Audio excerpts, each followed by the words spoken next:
I'd like to call this meeting to order. Good morning, everyone. My name is Jim Hart, and I'm the chair of the Toronto Police Services Board.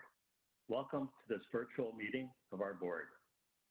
Although this meeting is taking place on the phone, we acknowledge the land we're on, and we're making this call as a traditional territory of many nations, including the Mississaugas of the Credit, the Anishinaabe, the Chippewa, the Haudenosaunee, and the Wendat peoples. It is now home to many diverse First Nations, Inuit, and Métis people. The board also acknowledges that Toronto is covered by Treaty 13, signed by the Mississaugas of the Credit, and the Williams Treaties, signed by multiple Mississauga and Chippewa bands. Do I have any declarations of interest on the Municipal Conflict of Interest Act? Seeing none, let me proceed. I'll now turn the meeting over to the board's executive director, Mr. Ryan Teschner, who will go over the meeting logistics. Ryan? Thank you, Chair Hart, and thank you to everyone who has joined this call. Please note that this meeting is being live streamed on the Toronto Police YouTube account and will be available at the conclusion of this meeting. On the line now, we have Chair Jim Hart, Vice Chair Marie Molinar, Mayor John Tory, Councillor Michael Ford, Councillor Francis Nunziata, Member Ainsworth Morgan, and Member Lisa Kotsakis, as well as members of our board office staff. On the line, we also have Interim Chief Raymer, his command team, members of the service, and of course, members of the public. We have individuals who have registered to make deputations on our agenda items. As per our regular meeting process, deputations will be heard prior to the item being discussed and voted on by board members. When it comes time to do a deputation, those who have registered will be brought into the call by our colleague, Dubi Kenengisser. As always, deputants will speak, followed by an opportunity for board members to ask them questions. Mr. Chair, I'll turn it back over to you. Thank you, Mr. Teschner. Board members and public watching, we will now go through the agenda, looking for member holds where they wish to speak or ask questions, and holding items where we have deputations. Item number 1 on our agenda is confirmation of the minutes from the virtual meeting held on August the 18th, 2020. We have a deputation on that item, and so it will be held down. Item number 2 is the Toronto Police Services People Plan, Stronger Together 2020 to 2023. We have a deputation, and that's a presentation item as well, so item number 2 is held down. Item number 3 is the purchase of next generation NG 911 solution. Do I have a motion to, we have a presentation on that item as well, so that is going to be held down. Item number 4, Toronto Police Service Board's Race Relations Data Collection Analysis and Public Reporting Policy, Quarterly Progress Update on Implementation, second quarter. Can I have a motion to receive this report? Councillor Nunziata, do I have a seconder? I can't see all members, so if you could, Mayor Tory seconds that. All in favor? Any opposed? Hearing none opposed, that item carries. Item number 5 is Toronto Police Service Board's Race-Based Data Collection Analysis and Public Reporting Policy, Quarterly Progress Update on Implementation for the third quarter. Do I have a motion to receive that report? Motion to receive, someone? So moved, Mr. Chair. Councillor Ford, seconded by Mayor Tory. All in favor? Any opposed? Item number 5 is carried. Item number 6, Request for Special Funds, Annual Police Officer Excellence Awards, Exception to Special Fund Policy. I need a motion to approve that report, members. Councillor Nunziata, could I have a seconder? Can I have a seconder?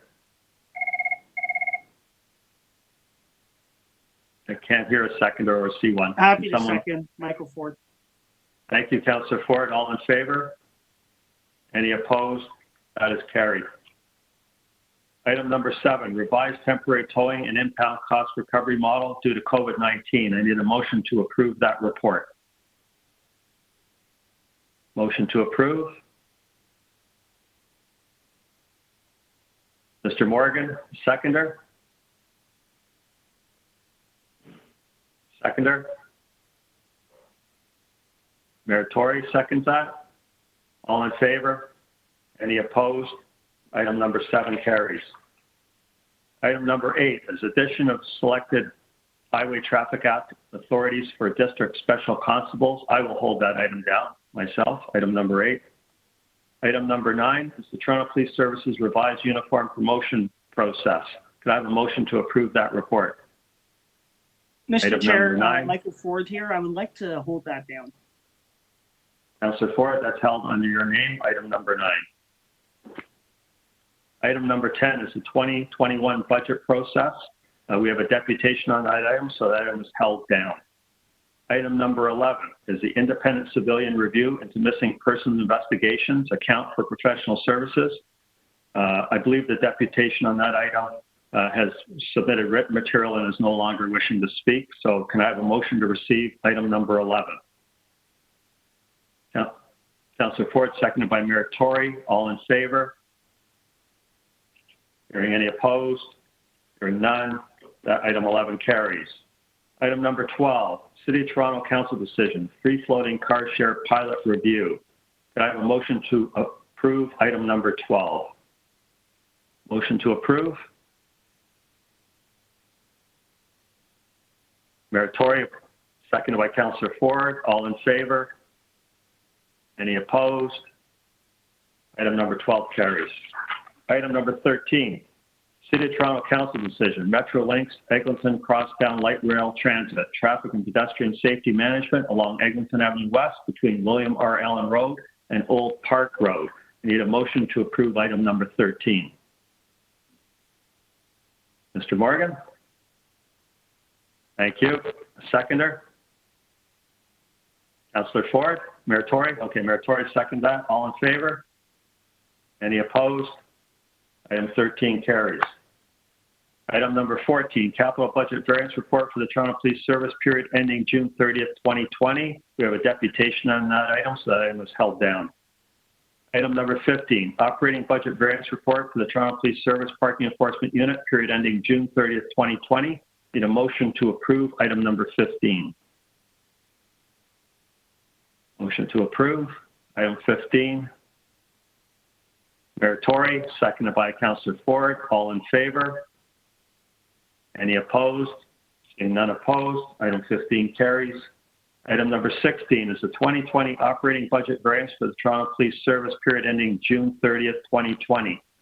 Need a motion to approve item number 16. Motion to approve. Councillor Nunziata, seconder. Mr. Morgan, all in favor? Any opposed? Item 16 carries. Item number 17 is the Toronto Police Service Audit and Quality Assurance Annual Report. I'll hold that item down. Item number 18 is January the 1st to April 30th, 2020, use of conducted energy weapons. We had a deputant on that item, but I believe she has withdrawn and has submitted a written submission. So I need a motion to receive item number 18. Hold that for a question, Mr. Chair. The mayor is holding down item number 18. Item number 19, 2019 activities and expenditures of community consultative groups. We had a deputation, but she has withdrawn and submitted a written submission. Do I have a motion to receive item number 19? Councillor Ford, seconded by Mayor Tory. All in favor? Any opposed? Seeing none opposed, that carries.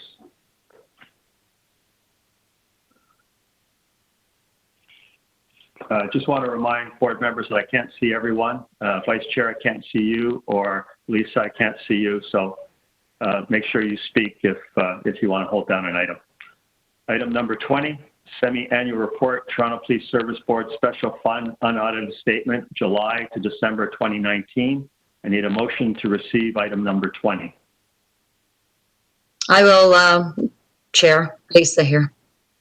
Thank you. Ms. Kostakis is moving that. Can I have a seconder, please? Councillor Nunziata seconds it. All in favor? Any opposed? Seeing none opposed, item 20 carries.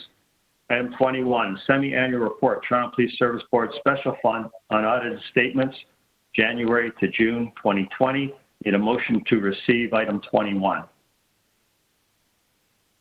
Motion to receive, Mayor Tory, seconded by seconder.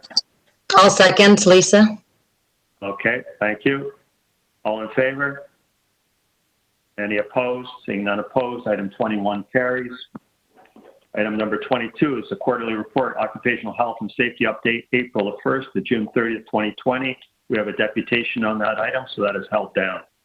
Item 23, public minutes of meeting number 70, held on May 4th, 2020, of the Central Joint Health and Safety Committee. Need a motion to receive item number 23. Vice Chair Councillor Ford, seconded by Councillor Nunziata. All in favor? Any opposed? Seeing none opposed, item 23 has carried. Item number 24, facility rental contract for the Gary W. Morton Center for Toronto Police Services rental of driving track for OPC basic constable training. Need a motion on that item to approve. Motion to approve item 24. Councillor Ford, seconded by Mayor Tory. All in favor, item 24. Any opposed? Seeing none opposed, item 24 carries. Item number 25, Service Improvement Plan Board and Service Response to Ministry Inspection Report of November 2019. We need a motion to approve item 25. I'll motion. Lisa. Ms. Kostakis, thank you. A seconder? Seconder on item 25, please. Mayor Tory, all in favor? Any opposed? Seeing none opposed, item number 25 carries. Item number 26 is Mobile Crisis Intervention Team Interim Update. We have a deputation on item number 26, so item 26 is held down.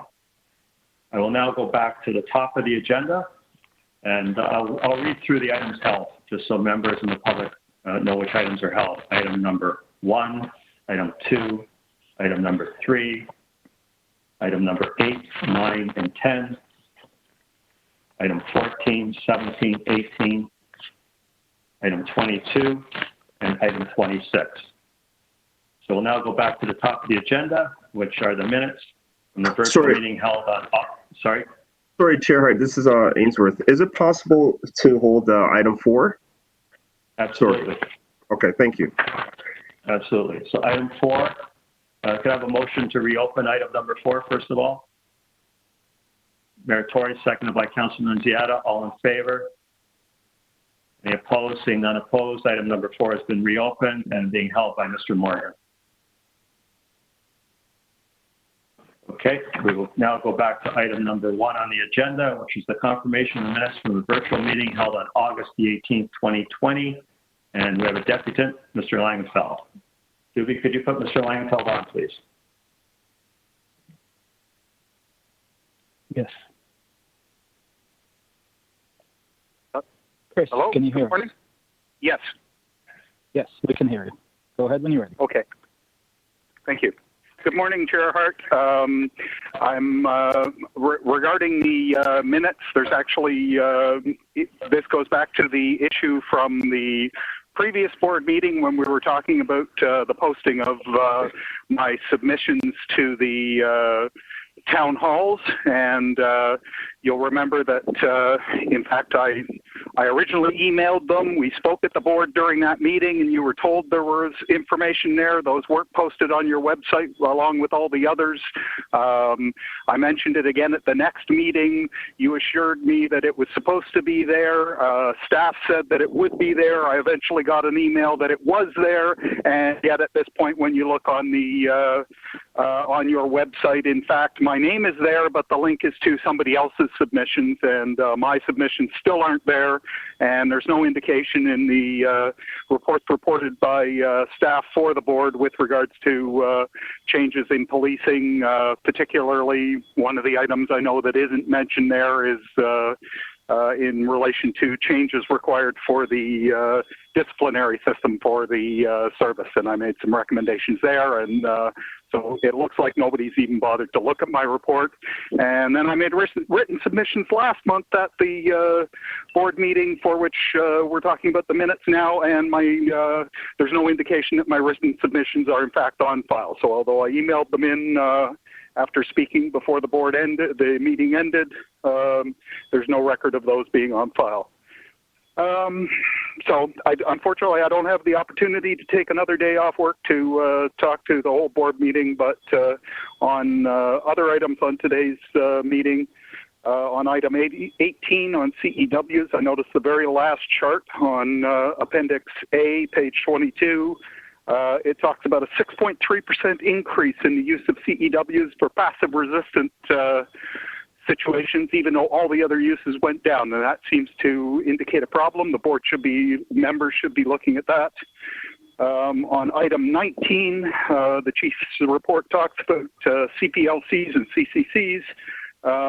I don't have a problem with the chief's report and the expenses for those groups. However, the chief regularly and the board accepts that the submission that talking to those groups is public consultation. And I'd like to point out that, in fact, those are the police cheerleaders who enjoy going in and hanging out in the police stations every month. And those people do not qualify as public consultation. They are simply police supporters that it's no surprise they agree with everything with the police. And then the final item is the MCIT report. It's good to see that some changes are being looked at that are recommended. Of course, that's nowhere near what is needed, but that's at least one item of the recommendations that the public has been demanding changes for in policing. However, last month's meeting, as we saw, that ended with, of course, having Norm Gardner call in and declaring himself the Speaker of the public. However, when you take a look at Mr. Gardner, you find out that, in fact, he was a government appointee. He only ever once won an election. The rest of the time, his highest ratings in elections were 20% of the result voting for him. He finally dropped out of politics with 5% or just over 5% of the vote. Clearly, the man is not a representative of the unspoken masses. And of course, claiming that there are unspoken masses isn't how a democracy works. You actually have to speak. So it's no surprise, however, that the board gave almost 20 minutes speaking time to this racist wannabe, as he calls in. And of course, there's records of him having said that the problems in Toronto are because of the Jamaicans and the Asians. And as we know, he was eventually kicked off the police board for misappropriation of government or taxpayer resources in government equipment. And so it's no surprise that that is the person who this board takes its advice from, a criminal and a racist. It's unfortunate we don't have in-person meetings. We could have seen Mr. Gardner sitting there in his Ku Klux Klan hood as he spoke to the group. That's the end of my submissions today. Mr. Langfeld, I won't comment on your last statements there because I think they were quite offside. But with regard to your previous statements about your material not being presented or published on our website, I do apologize for that, and I'll ask Mr. Teschner just to comment on that and how we will correct that for you. Mr. Teschner?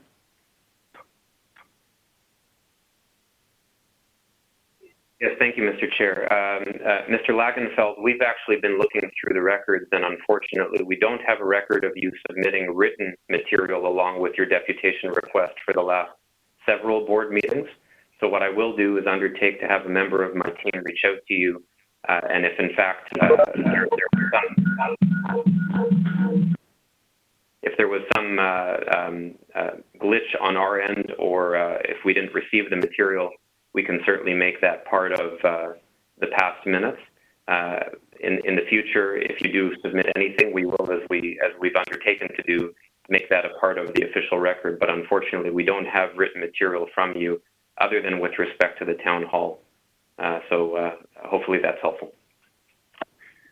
In fact, the submission was sent in by email after, because of course not everybody has days ahead of time to prepare written submissions 2 days in advance of the meeting actually taking place. So those were sent in by email on the day of the meeting. However, it is standard practice and has been for years for anybody making a deputation to have the option to submit written materials at the time of the meeting. And although we're doing it virtually, email exists. So you do have those on file, and the fact that now 1 in 5 times now that I've talked about this other submission for the town hall, the fact that that's now perhaps going to get added. So basically a 20% success rate basically matches up with the report from the Human Rights Commission that said that police, in fact, are only arresting people that are guilty 20% of the time, and the other 80% of the time those charges are thrown out. So it looks like 20% success seems to be about on par for the Toronto Police. Thank you, Mr. Langenfeld. Members, do I have a motion to receive the minutes on item number 1? Not even going to ask if there's questions, eh? Oh, my apologies. You're absolutely right, Mr. Langenfeld. Any questions of the deputant? Seeing none, and we will follow up on your information. I'll ask staff to follow up with me as well directly once it's been sorted out, so I know that it's been taken care of as well, Mr. Langenfeld. Thank you. Thank you. Members, a motion to receive the minutes. Marie Molliner moves. Vice Chair Molliner, seconded by, need a seconder? I'll second. Nunziata, all in favor? Any opposed? The minutes are carried. Item number 2 is the Toronto Police Services People Plan Stronger Together 2020. We have a presentation and a deputation. I would like to have the presentation first in case it answers some of the deputant's questions. So we'll do the presentation, then we'll have the deputation, and then we will ask questions of staff after the deputation. So Chief, over to you and your staff to start the presentation. Thank you.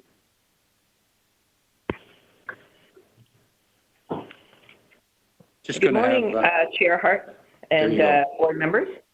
It's Deputy Chief McLean. Myself, I'm joined today with Stacey Shepard, our Director of People and Culture, who is to my immediate left.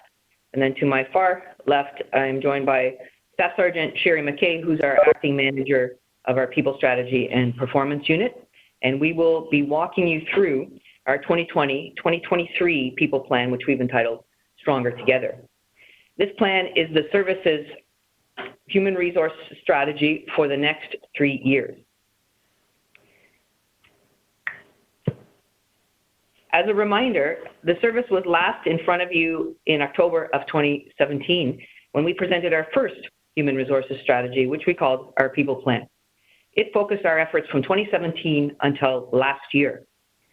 This plan was a direct response to recommendation 30 within the way forward, and it focused on delivering core competencies and values to guide the behaviors and mindsets of service members, modernizing HR services, and establishing new programs to support members and leaders and ways of creating change within our organization. I'd like to briefly update you on what we've been doing since we were last in front of you talking about our people strategy and how this work has informed the report that is in front of you today.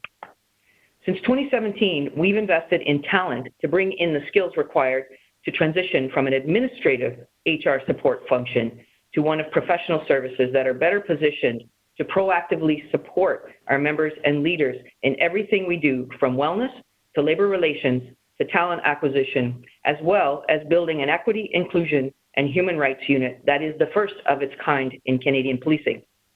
These are just a few of our accomplishments on improving our ability to support any plan that we put forward. The service will be, and to a large extent, has already taken a collaborative approach in implementing our first People Plan, as well as in developing the plan that is before you today. Its title, Stronger Together, speaks to the vision of shared voices that went into its development, as well as to the collective work that will be required to implement this updated plan. In addition to modernizing HR, we have been piloting key programs that have facilitated member involvement, and that has informed our approach. Examples include learning from 2 mentoring pilots that we launched for female sergeants and staff sergeants, and one for our civilian members, as well as pilots on a new performance management process for senior leaders and a new frontline leadership development program. We've also been conducting a number of reviews and audits that will inform our work on improving workplace health and safety. Our partnership with the Wellesley Institute, an organization that possesses deep expertise in research, policy, and community well-being, has and continues to inform our race-based data strategy, as well as our vision for talent acquisition and the elimination of barriers to the recruitment, selection, and promotion of our next generation of members. The Wellesley is also assisting us with a leadership development program for command that will build capacity in effectively leading and integrating equity, inclusion, and human rights-based organizational change. You'll see the framework for a new uniform promotional process, as well as 2 reports on our race-based data strategy. They're in front of you today. These are key deliverables within our plan that very much involve member and community perspectives. You'll hear about our response to recommendation 24 within the Way Forward, which spoke to creating a culture that would support the service's modernization. In 2018, we took a courageous look at our organizational culture through member feedback, and then, to be transparent, we posted their views. The link is within the report that's in front of you today. You'll hear about the #MyService program and how we asked our members about how we can make this an even better organization. This work and our members' voices are reflected in the framework used to update this next version of our people strategy. The plan we'll be outlining today looks back and builds upon what we've learned from these efforts and inputs, but it also very much looks forward with what our members and our communities have said about what public safety and professional policing looks like in our city. While the board's report on police reform and its community consultation was only released last month, and work on this people plan began much sooner, the outcomes within the 81 recommendations, that is, fair, equitable, and professional policing, will be built into the tactical strategies that we employ over the life of this plan over the next 3 years. There's much more that I could say about our work over the last 3 years, as well as some of our key accomplishments. However, in the interest of time, I will now turn this discussion over to Staff Sergeant McKay to walk you through how we develop the foundations within our Stronger Together HR strategy. Thank you, Deputy. Our first and most important step was to define the behaviors needed to support our modern police service. We are very proud of the design of these competencies. As you may remember from our 28 board presentation, we conducted broad engagements with members from all levels and ranks, as well as the public, to help us define what makes a great public servant, police officer, and leader. These competencies gave us a common language and understanding of how we must act and approach our work. They shape everything we do and every decision we make. They are now embedded into all of our people programs, and we fully integrated into all new initiatives. Creating these competencies and values with members and communities set a new standard for collaboration and engagement within the service and beyond. In early 2018, the service conducted our organizational culture assessment. 3,500 members participated in an online survey which provided deep insights into member experiences. The results were captured in a comprehensive report, the Organizational Culture Assessment, that compared our culture with that of other public organizations, focusing on 4 key organizational traits: adaptability, mission, involvement, and consistency. The report was made available to all members and to the public, including an assessment on how we fared against other public services, an action that reflected Command's commitment to transparency and openness. These findings were both encouraging and challenging, documenting many long-standing issues, concerns, and perspectives so we could take action based on this evidence. All of the concerns and issues were things that we, as a service, could address through programs and policies, and our members were very much aligned in what the challenges were. There were also many positive findings, aspects of our culture that we continue to strengthen, including our members' deep commitment to excellence, sense of duty, and pride of being part of the service. With the results of the survey, we took a deeper dive and engaged our members in dialogue on the results. We held over 40 focus groups with over 500 members from all ranks and roles to help us better understand the challenges and where to focus our efforts. The feedback was organized into the three themes on this slide: professional leadership and accountability. Many TPS leaders take their role as a leader seriously and want to be even better. They asked us for stronger training in people management, better communication tools, and smarter ways to assess and develop their teams. Our members also needed great leadership, asking for leaders who are committed to leadership development and excellence in service. The next thing was stronger internal communication, supporting greater transparency and openness at all levels. Members want effective communication, organized, clear updates on the things they need to know about, and they want ways to communicate up, down, and across on what's important and relevant in public safety and within TPS. A priority we heard was the need to focus on organizational fairness. Organizational fairness is about ensuring everyone has an even playing field for growth and development at TPS, with fairness embedded in all policies, programs, and procedures.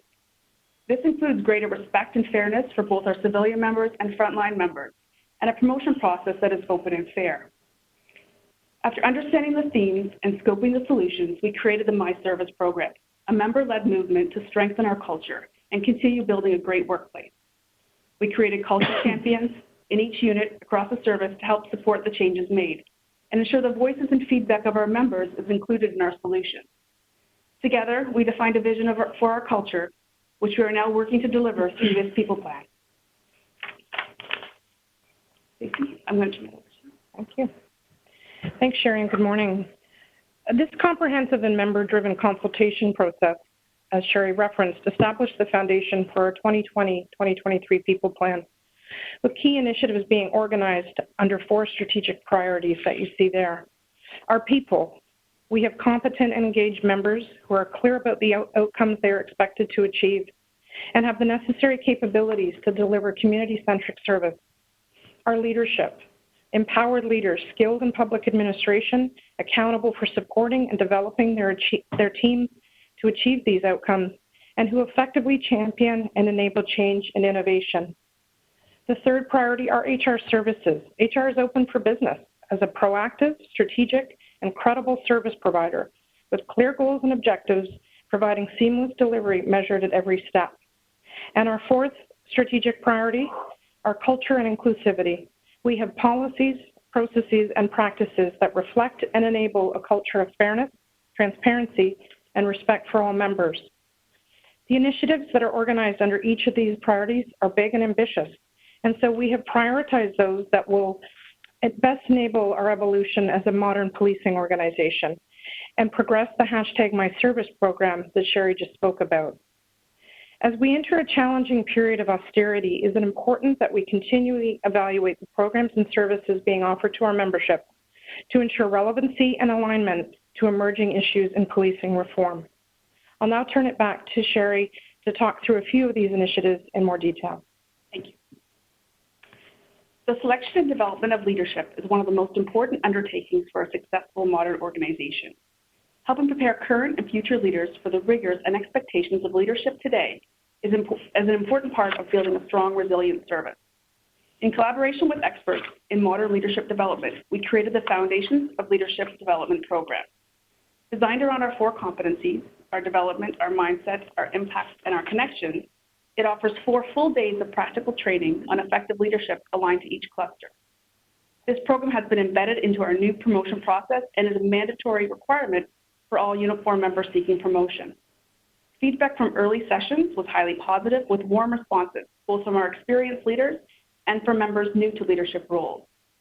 We are now in the process of building a program to support our next level of leaders, inspectors, superintendents, and managers. The new promotion process was identified as a top priority by our members and is a key step to addressing some of the top challenges the service faces as an employer. The new process is designed to be more transparent, consistent, and fair, with minimal opportunity for bias, and is focused on increasing diversity across the service. Developed in collaboration with external experts and over 500 members' input, it is grounded in our competency behaviors. The new process is more focused on demonstrated competencies, accomplishments, and learning and development. It calls on members at each level to be engaged with community through community projects, developing new partnerships, and contributing to community-centric initiatives as part of their application requirements for promotion. It represents a fundamental shift in how TPS operates and requires changes in both the behaviors and mindsets of its members. The new process will first be activated for sergeants looking to become staff sergeants and will be adapted and implemented over the next year as we have processes for every rank. This new process change also responds to recommendation number 13 of the Andrew Loku Coroner's Inquest, where consideration is given to candidates who have skills and experience in dealing with persons in crisis, members of the Black community, and racialized communities, including the ability to de-escalate and negotiate during crisis situations. This consideration is built into the screening tools from the self-screening to the promotional interview questions and all steps in between. These screening steps will also serve as succession planning and development for the most senior roles as we encourage candidates to be ambassadors of community engagement and public safety, engage in the development of themselves and others, championing change and innovation, committed to excellence and accountability, and empowering people to do their best, committing to building diverse teams and a diverse service. The board will find we have a board report specifically for the promotional process as item number 9 on today's agenda. In 2018, we developed an updated performance management system which was piloted with our leadership. The pilot provided us with an opportunity to test and build confidence in the new process. The updated performance management system is designed to support our members as they work together to deliver on our mission and strategic goals of the service, and supports the advancement of a performance and accountability-based culture. It is built on the premise of ongoing feedback and development and is in alignment with the board's reform recommendations.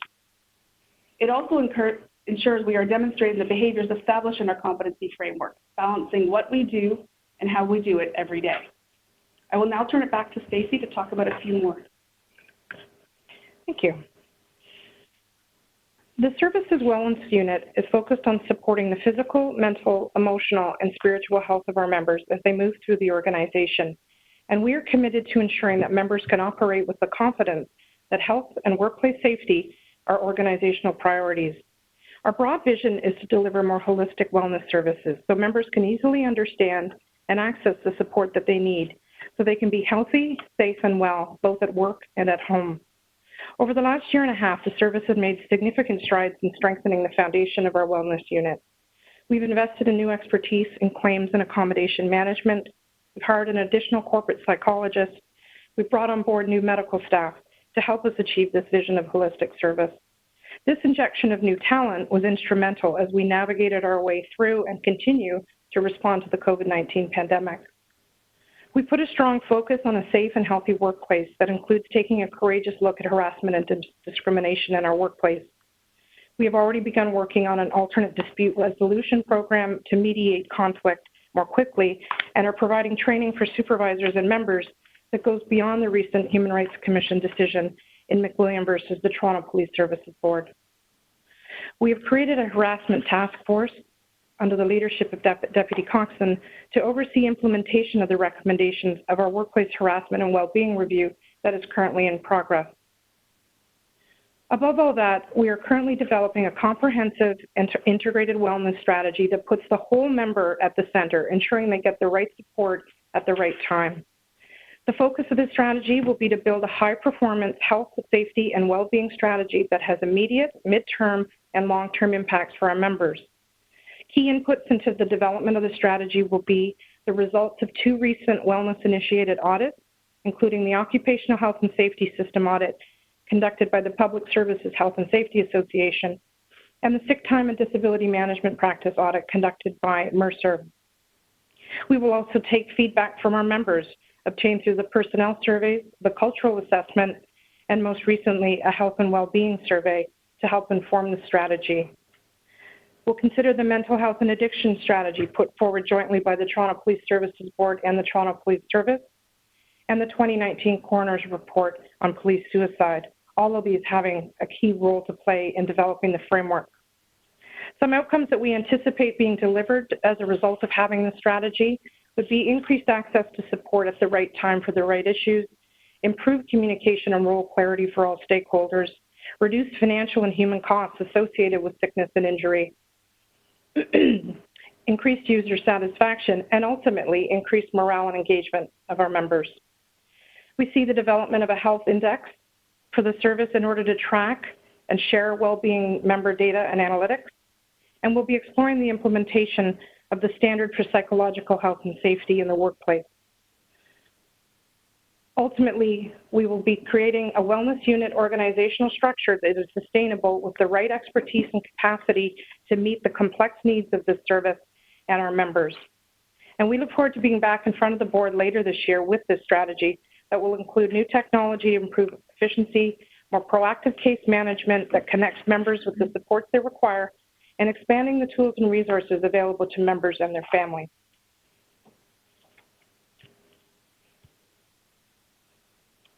Under the priority of HR, our HR service is talent acquisition, and I'm going to speak specifically to a strategy, but I want to mention a little bit on the modernization efforts taken by this team. The talent acquisition team is on a path to modernization, evaluating people, process, and technology needs of the unit to ensure there's the right structure and the right skills and capability to source, attract, and hire the best and brightest to the service. This team has been evaluating key recruitment processes to enhance member productivity and also improve the candidate experience. From cleanup and digitization of forms to the development of a new onboarding site to a revised process for selecting future cadets. This team continually identifies opportunities to gain efficiencies and operate as a true talent acquisition partner to the service and future members. One of these opportunities was the development of a talent sourcing and branding strategy in 2019 as we partnered with Deloitte to develop a program to recruit the people we need to be part of the future. The hiring moratorium and a very competitive talent marketplace reduced the pipeline of candidates that we were accustomed to seeing, and so it underscored the need for a targeted recruiting strategy. This strategy is about bringing the right people into the organization, people who can embrace the competencies and values and support the vision and culture we're building. The strategy will aim to eliminate barriers to recruiting and hiring, and we're working closely with our partners in equity, inclusion, and human rights to achieve this. We will put more focus on applicants to help ensure that the service reflects the diversity of the communities we serve. We'll see a shift away from the mindset of screening out candidates to screening in and pulling in the people that represent the mindset. Who are those applicants that may not have considered a career in policing, but do have that mindset, competency, and skill? How do we attract them? How do we move from passive to proactive messaging and use social channels and messaging that respond to those preferences and unique experiences? And lastly, I'll speak about under the priority culture and inclusivity is our service-wide equity strategy. As the deputy previously mentioned, this unit is the first of its kind in Canadian policing and is a center of excellence made up of deep subject matter experts in equity, inclusion, and human rights. We continue to build upon work already started to further confront systemic racism, including anti-Black racism and anti-Indigenous racism, with an eye towards ensuring our members are addressing disparate outcomes for racialized communities. The team is currently engaged on a number of key priorities: race-based data collection, addressing workplace well-being, harassment, and discrimination, and training and capacity building, building skills and capability across our membership through targeted training and skills development interventions, as well as building capability in our most senior leaders through targeted individualized coaching. Inclusivity through a review of AODA and our requirements there, as well as the Gender Diversity and Trans Inclusion Project. We've established key partnerships, as you've heard, not only externally, but internally with groups such as our professional standards partners. Many of these key initiatives are being led by members of the command team to ensure senior leadership oversight and commitment to this important work. The service is deeply committed to ensuring an equitable, fair, and inclusive service for members and communities and is taking a strategic and collaborative approach to identifying and addressing issues. Over the next 12 months, this team will focus on developing a service-wide equity strategy, integrating equity principles into how we operate, ensuring all of our interactions, actions, and decisions are based on principles of equity, inclusion, and fairness. And the strategy will operate as an anchor for the work in this area, ensuring future initiatives and priorities are grounded into the service's equity mandate and framework. The vision of the Equity, Inclusion, and Human Rights Unit closely aligns with the recently approved police reform recommendations, and we will see this unit continue to play a critical role in advancing the progress of these recommendations, specifically in the areas of community engagement, member training, policy analysis and development, and change management. I'll now pass it back to Deputy McLean.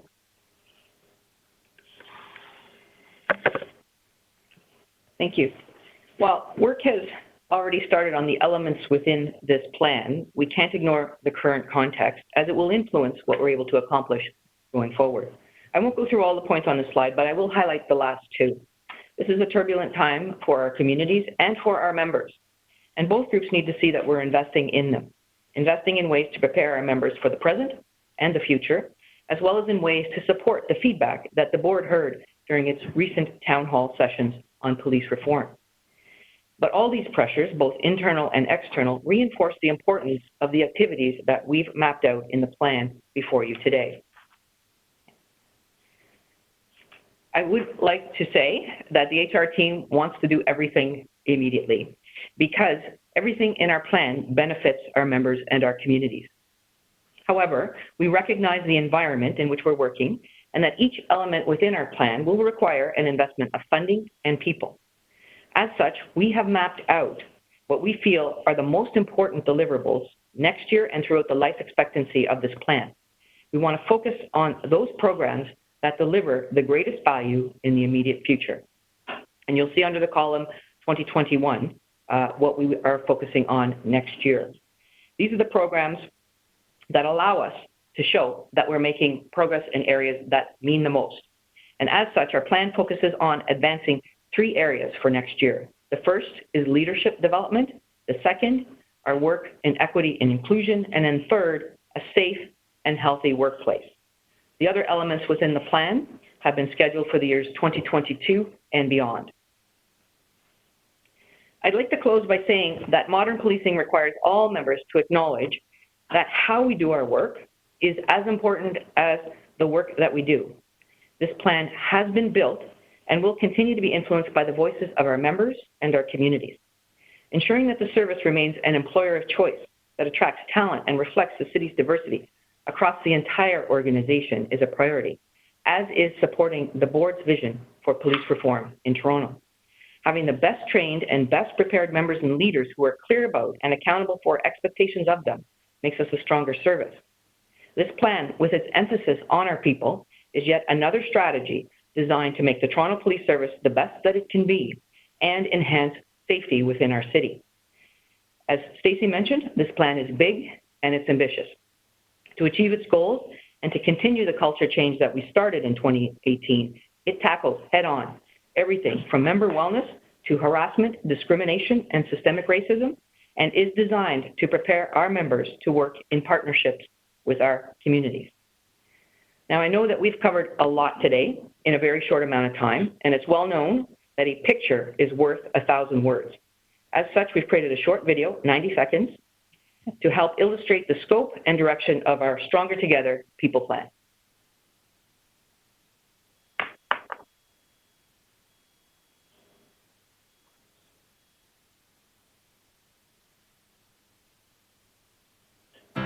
At the Toronto Police Service, we have 2 goals: make Toronto safer and make our service the best it can be.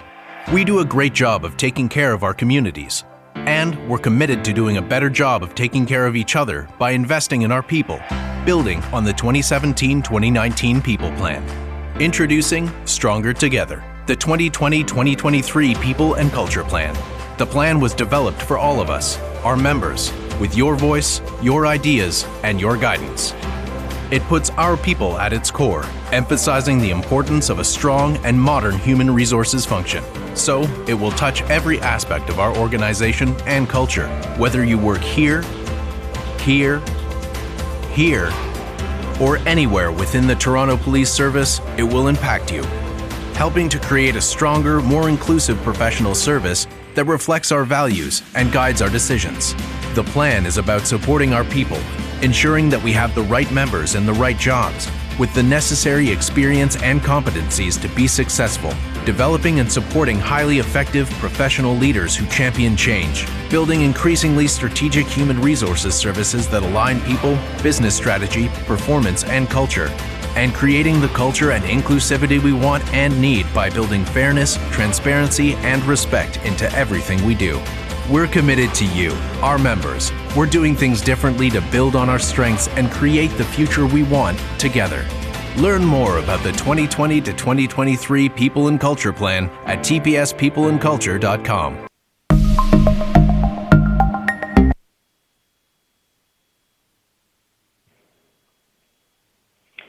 Thank you, Chair Hart. That's our presentation. Deputy, thank you for a terrific presentation. It was very impressive. Before we go to members for any speaking or any questions, I'd like to bring on the deputant right now, Mr. Derek Moran. Derek? Just 1 second. Derek, can you hear us? Yeah, can you hear me? Yes, we can. Go ahead when you're ready. Okay. So in this report, it mentions fairness, transparency, and respect remain central to our strategy and will be an even greater focus going forward as we embrace a new model of policing reform. Well, what better way to reform policing than to have a people plan that explains what the courts have said in the past about people? First, as Premier Ford says before he takes questions from the media every day standing at his podium, thank you and God bless the people of Ontario. This should be the basis of the Toronto Police Service's people plan, as the very last sentence a Toronto police officer says while taking their oath of office is, "So help me God." Take notice Genesis 1:26 mentions that God said man has dominion over all the earth. Take notice what the Ontario Superior Court had to say in regards to ultimate sovereignty resides in the people. This is from Halton Hills versus Kerouac, 2006, Ontario Superior Court. As long as ultimate sovereignty resides in the people, the state cannot be thought of having a separate personality and, therefore, cannot be said to have been defamed. Take notice what the Supreme Court of Canada had to say in regards to the sovereign will of the people. This is from the reference regarding the secession of Quebec, 1998. It is, of course, true that democracy expresses the sovereign will of the people. The Constitution is the expression of the sovereignty of the people of Canada. To take notice in Black's Law Dictionary, 9th edition, the definition for will. Will is defined as wish, desire, choice. Take notice what the U.S. Supreme Court had to say in regards to sovereignty itself remains with the people. So, and this is from Yick-Wo versus Hopkins, 1886. Sovereignty itself is, of course, not subject to law, for it is the author and source of law. But in our system, while sovereign powers are delegated to the agencies of government, sovereignty itself remains with the people, by whom and for whom all government exists and acts. That would be all of you people listening to me right now. And the law is the definition and limitation of power. Take notice the Canadian Bill of Rights mentions the acknowledgement of the supremacy of God. Take notice the Constitution Act 1982 recognizes the supremacy of God, though the Constitution Act 1982, as I've mentioned at these board meetings before, has yet to come into force subject to Section 59. Take notice in Black's Law Dictionary, 9th edition, the definition for dominion. Dominion is defined as control, possession, second definition, sovereignty. Take notice in Black's Law Dictionary, 9th edition, the definition for sovereignty. Sovereignty is defined as supreme dominion, I love that, authority or rule. So really the supreme dominion, authority or rule is in the people. But not many people realize that, do they?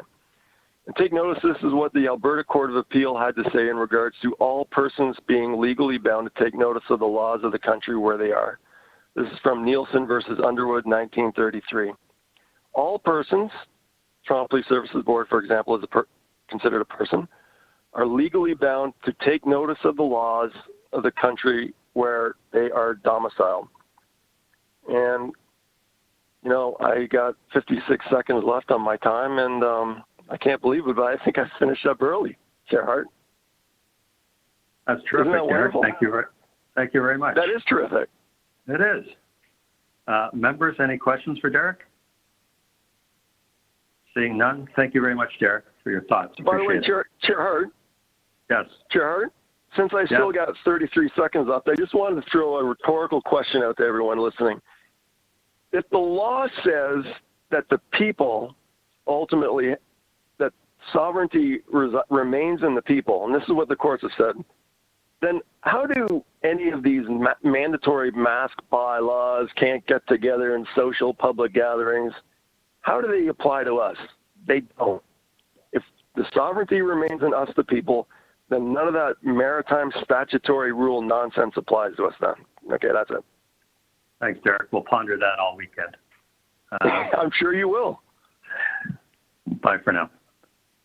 Members, turning it over to you. Any questions, members, on the presentation? I will start with, I have a few members already on my list. I'll start with Mayor Tory. Chair, thank you. Thank you for the presentation and a very complete program. I wanted to just try to connect three dots that are all referred to in the program and just maybe suggest that we should have a more direct, articulated connection between the three. They are the reference made to training and capacity building, although I will say one of my observations about the report, I suppose because we spend so much time on training elsewhere, is that there wasn't as much reference to training in this document as I might have expected. The second is the commitment to equity and fairness inside the service, obviously, which is a priority that is referenced. And then the third, which is really what drew my attention to this in the first instance, is mentorship. One of the things I learned in having the anti-Black racism training, I took it with my staff here that we offer, and in fact, we don't offer, we require all employees of the city to take it. One of the things I learned is that mentorship, like many things, has ended up in a situation where you mentor people who are like you, you're more likely to do that, and that ends up kind of achieving an unfairness on the part of some people, particularly people who are Black, for example, in that they may be less likely, notwithstanding their qualifications, to end up getting mentored by somebody in a senior position in the public service, and therefore less likely to earn the promotion of that position later. And so while I was delighted to see mentorship was in here, I would have hoped that maybe what we could do is draw more of a connection between that, the importance of mentorship, which is acknowledged here, and a specific reference within the context of mentorship of making sure that mentorship itself is equitable in terms of making sure we try to ensure as best we can that there are adequate numbers of people from racialized communities that are making their way up into, I'll call it, the management of the police service and the upper ranks. And then I guess on the training, I would simply say that I'm as you know, I'm very big on us. I think the amount of training that is received, while I think it's high quality, is not as extensive as the training might be for a job of this responsibility, and given the complexities of some of the issues that exist in Toronto and elsewhere today with regard to policing, and that I was surprised, but maybe this isn't the place you'd see it, to not see some acknowledgement of us considering having more training. I believe some of it should happen outside of the police college from people with lived experience to ensure that people are better equipped to handle the challenges of the 21st century in policing in a city like Toronto. So those were my comments, and I don't expect you'll have an answer to those things today, but they're just comments that I had as a reader of what I thought was a very good report. But I just think in view of all these other issues we're dealing with, the things I mentioned here deserved to be mentioned. Thank you. Thank you, Mayor Tory. Deputy McLean, or Chief, would you like to respond to any of those comments from the Mayor? Deputy McLean here. I have some comments. Go right ahead, Deputy. So unless our Chief does, I certainly welcome them. Absolutely, training and capacity building. This plan really does focus on leadership because everything starts with leadership. So that's one piece, and we really focused our efforts on that. This plan really came as a result of what was in the way forward, and really looking at our response to recommendation 24, which talked about our organizational culture. I do want to assure you there is lots of work being done on the training side, and we certainly hear it through the reports that come forward. However, we did not want that work to delay this deliverable, because this is a very large deliverable. I think it is a good news story both for our members as well as our communities. As I mentioned, they are seeing that we are investing in areas that are important for them, the equity and inclusion piece, and then the safe and healthy workplace. Those are our focuses. And so by looking at those areas, those areas are going to have positive impacts going forward. The mentorship piece, absolutely. We took that into account. We didn't match people who were the same. We actually specifically matched people who were not the same, and we've learned from that. And we specifically chose female sergeants and staff sergeants, and then civilians. We looked at our pipeline for our female membership, and we wanted to specifically do a development piece for them. And then our civilian population is not as homogenous as our our policing side. And so we learned from that. So from those two pilots, we will actually be putting out a service-wide mentorship program, recognizing that it is yet another strategy to make sure we have the right people in the right place.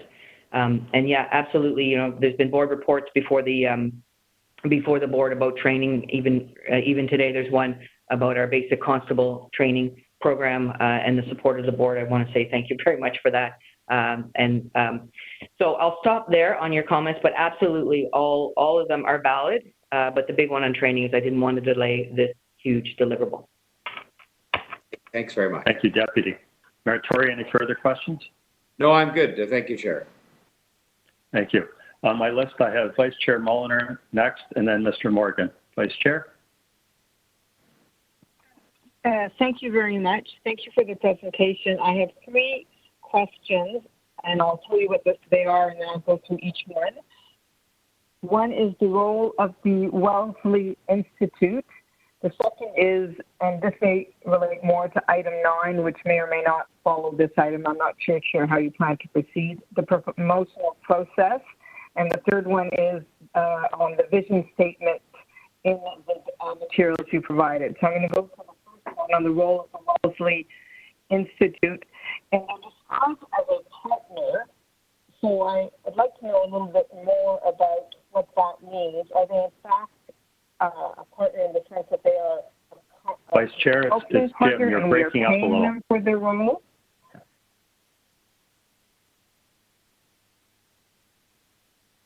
Pardon me. Can you still hear? I'm not sure everyone heard everything that was said. It was breaking up a lot on my end. Deputy, okay, did you get all of that? No, in fact, the last part broke up as well. Here. Right. Vice Chair, could you repeat some of those comments? And could I ask everybody to be on mute other than the Vice Chair? Thank you. Okay. Is this clear now? I'm looking at, I can see you, chairs. So I'll look at your facial expressions when I can see it has disappeared. Okay. So I'll look at your facial expressions. I'll begin with the Wellesley Institute. Okay. And I do hear an echo, so I apologize for that. On the Wellesley Institute, I'd like to know the nature of the partnership with the Wellesley Institute. Are they a consulting partner, and therefore we are paying them? And if so, what is the specific, I know it's a 4-year plan, what's the specific focus for their role? I'm particularly interested in how they can give us, given their exceptional credibility and bench strength in a range of areas, an additional layer of feedback and oversight as the people plan is executed. I'll stop there for that first question. Thank you. Thank you. Deputy or staff? Yeah, absolutely. I have Susan Knight, our Manager of Equity, Inclusion, and Human Rights, here to give you a fulsome answer to that question. Thank you. Go right ahead. Our partnership with Wellesley Institute really centers on providing an equity lens on all of the areas that we're currently looking at and examining in order to create systemic change within the organization. They have a thought leadership partnership with us that encompasses looking at talent acquisition, looks at how we are operationalizing our equity, inclusion, and human rights unit and the work under that, including race-based data. It also encompasses executive coaching, leadership development for all of our command members, in addition to looking at our policies and practices from an equity lens and building the capacity of the team as well that's engaging in all of this work across the board. And so it is also a contract in which it's being covered through the Community Safety Plan, which is provincial grant that we have until March 2022. Thank you. That's very helpful. I have a suggestion which you can take away and discuss with the Wellesley Institute if it makes sense to you, which is that because they have, as I mentioned earlier, a great track record and exceptional depth of experience in a range of areas, including this one, it'd be interesting to know whether the Wellesley would be prepared to carve out the work they're doing with the Police Services Board at the staff level and have it presented to their own board of directors for whatever purpose that might serve them, but also for us to get feedback from their board of directors on how this work is being viewed through the lens of the Wellesley Institute. Thank you. Thank you. Okay, so my second question was around the promotional process. It is simply how can it involve outsiders in the active engagement of specific promotions? I know that's a bit tricky, not just a general review of how promotions take place involving outside experts and community members who are perhaps on committees, but is there a mechanism whereby the actual community members can participate in some way that is considered not an HR issue in the promotion and validation of a member's community-based behaviors? So I leave that as a question with you. Yes, hi. So the premise of the entire promotional process is looking at behaviors which were defined by our community members. So you may remember back in 2018 when we created our competency framework, we actually reached out to the public, advocates from various groups, to be able to say, what do you want in a police officer? What kind of behaviors would you like to see in a police leader? And so those contributions defined our framework. That framework is the foundation of our promotional process. So that's the defining behaviors.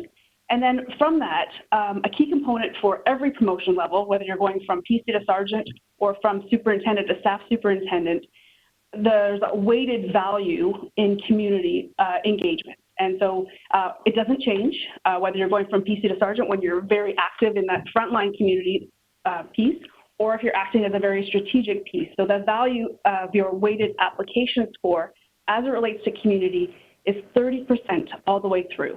And so what that looks like from a frontline level may be a constable who's in the community making strong connections with not-for-profit groups. And then at a more strategic level, you're looking at contributions to a board, working in greater partnerships that bring value to both agencies. Thank you for that. I guess that helps me understand how the constable might present his criteria or her criteria in order to be eligible for promotion. It would be good to know whether you are actually have, as a step of the process, a way of checking in with, for example, the community group or the board that the officer is participating on and receiving feedback as part of the promotional process. So that it's truly not just what the officer might say, this is what I am doing, but how they are actually doing it as perceived by the people they are working with. Absolutely. So that is actually the next, those pieces of criteria that we talked about, they have to be validated by a community member. So if I was, working and serving on a board, it's not just me writing it down as a check mark. The actual application asks for that community member to say, what type of value did I bring in that contribution? If I just showed up and was part of a committee, that's not really the intention. It's about bringing value and contributing at all levels.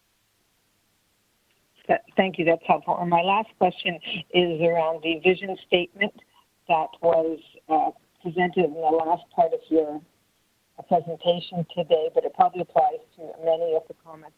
I'm wondering whether the process included reviewing those words more recently, especially given in the context of what's been happening around police culture and police reform with, for example, our own existing expert panels, the Anti-Racism Advisory Panel and the Mental Health Advisory Panel. Thank you. Deputy, did you hear all of that? I found the last part hard to hear. Yeah, I did too, but I think I got it. Absolutely. I mean, this is a plan, but how it actually gets implemented will require constant revision throughout the next three years. So we will start there. Recognizing that we have just had, through the through the board's efforts throughout the summer, we have just had information that has been laid out for us. So this plan and this culture statement, which I believe is what Ms. Molliner is speaking to, it's not cast in stone, but this plan will evolve, as will the tactical strategies that we employ over the years of this plan. And so I hope that provides an answer if I understood what Ms. Molliner was saying.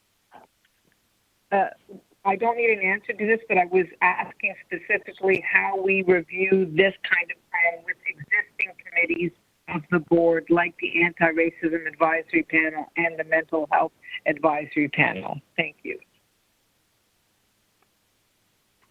Absolutely. I mean, a number of deputy chiefs, my colleagues, sit on both those panels. The prominence of the recommendation number 13 and the selection of leaders who can de-escalate and work with persons in crisis, members of our Black community and racialized communities, was a large theme that was spoken about at that table. And so that is prominent within this report that's in front of you. It will be prominent in the screening tools that will be used to select our next generation of leaders. So there is opportunity for us to consult. This plan was built on collective voices. I mentioned that the work that we will be involved over the next few years will be collective, and that means both reflecting the voices of our members and our communities so that we get it right. Thank you. Vice Chair, any further questions? No, that's fine. Thank you very much. Mr. Morgan, over to you. Thank you, Chairman Hart, and thank you, Deputy McLean.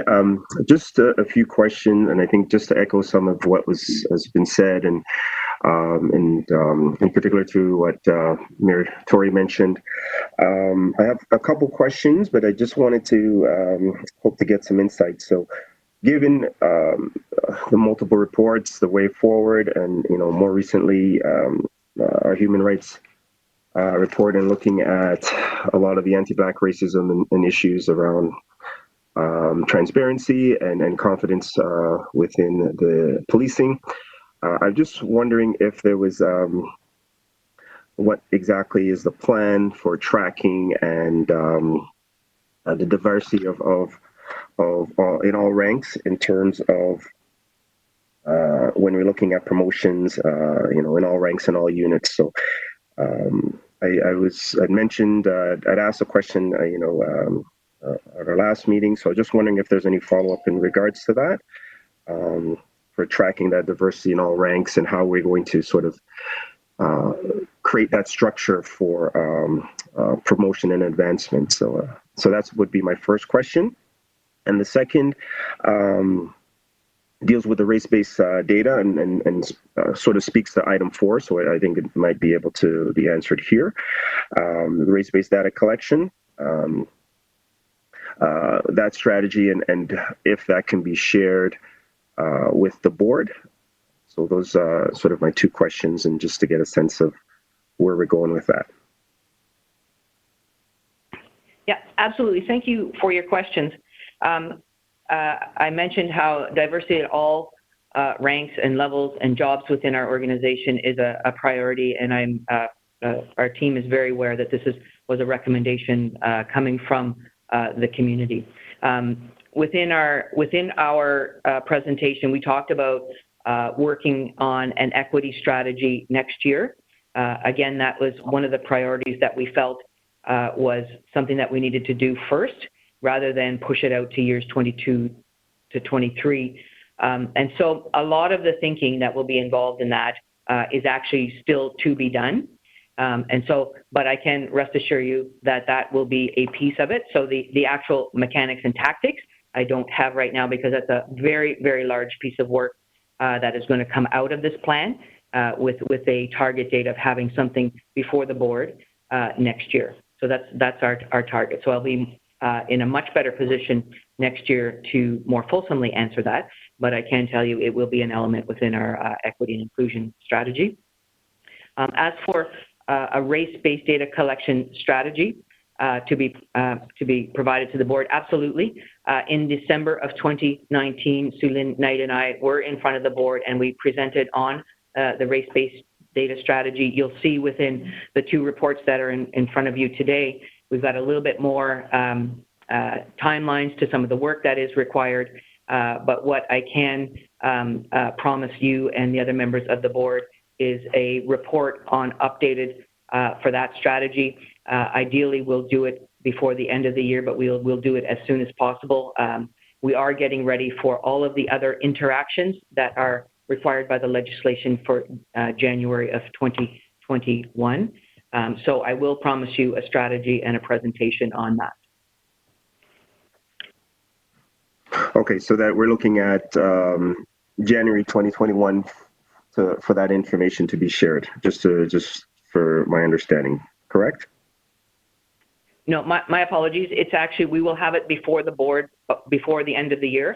Our big work that we are working on right now, January 1st, 2021, provides another target milestone for the rest of the interactions. So we started with our use of force interactions and our level 3 search interactions for January 1st of this year. We are learning from that experience and mapping out what it means for the other interactions with members of the public, as well as what the self-ID pilot might look like. So there's a lot of work going on.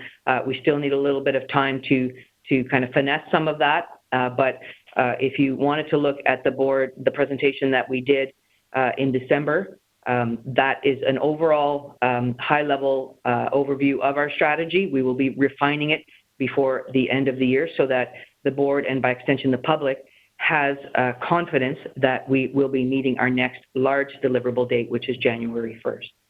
And I'm also happy to meet offline and have further discussions with you if required, or any of the board members. Thank you. Thank you very much. Mr. Morgan, anything else? No, that's it. Thank you, Chair Hart. Okay. Other board members, any questions? I have a couple. Anybody else? Councilor Nunziata, go right ahead. Just a question, reading the report under the financial implications, it's written that the required investment for each program year would be considered as part of each corresponding annual budget process. So does that mean when we go through the next budget process, some of these programs will be included as a line item for the program? Yes, absolutely. We will be, we have be putting estimates for the work that's required for each of the line items, and we will be putting them through the operational budget submission this year. And that will be a separate line item for each of the programs, correct? We will highlight what we can so that it is clear for both members of the public and both for members of the board to understand which funding allocations we are asking for each of the activities that we've mapped out for next year. Okay, thank you. Board member, any other board members have questions? Hearing none, I've got a couple for you, Deputy, and one for the Chief. Deputy, in a decentralized environment like we have in policing, it's somewhat easy to push messages out, but I'm wondering in terms of member engagement, the strategies you're using to hear from members directly. So rather than speaking to them, what strategies have you employed recently to hear from members? Could you tell us about that?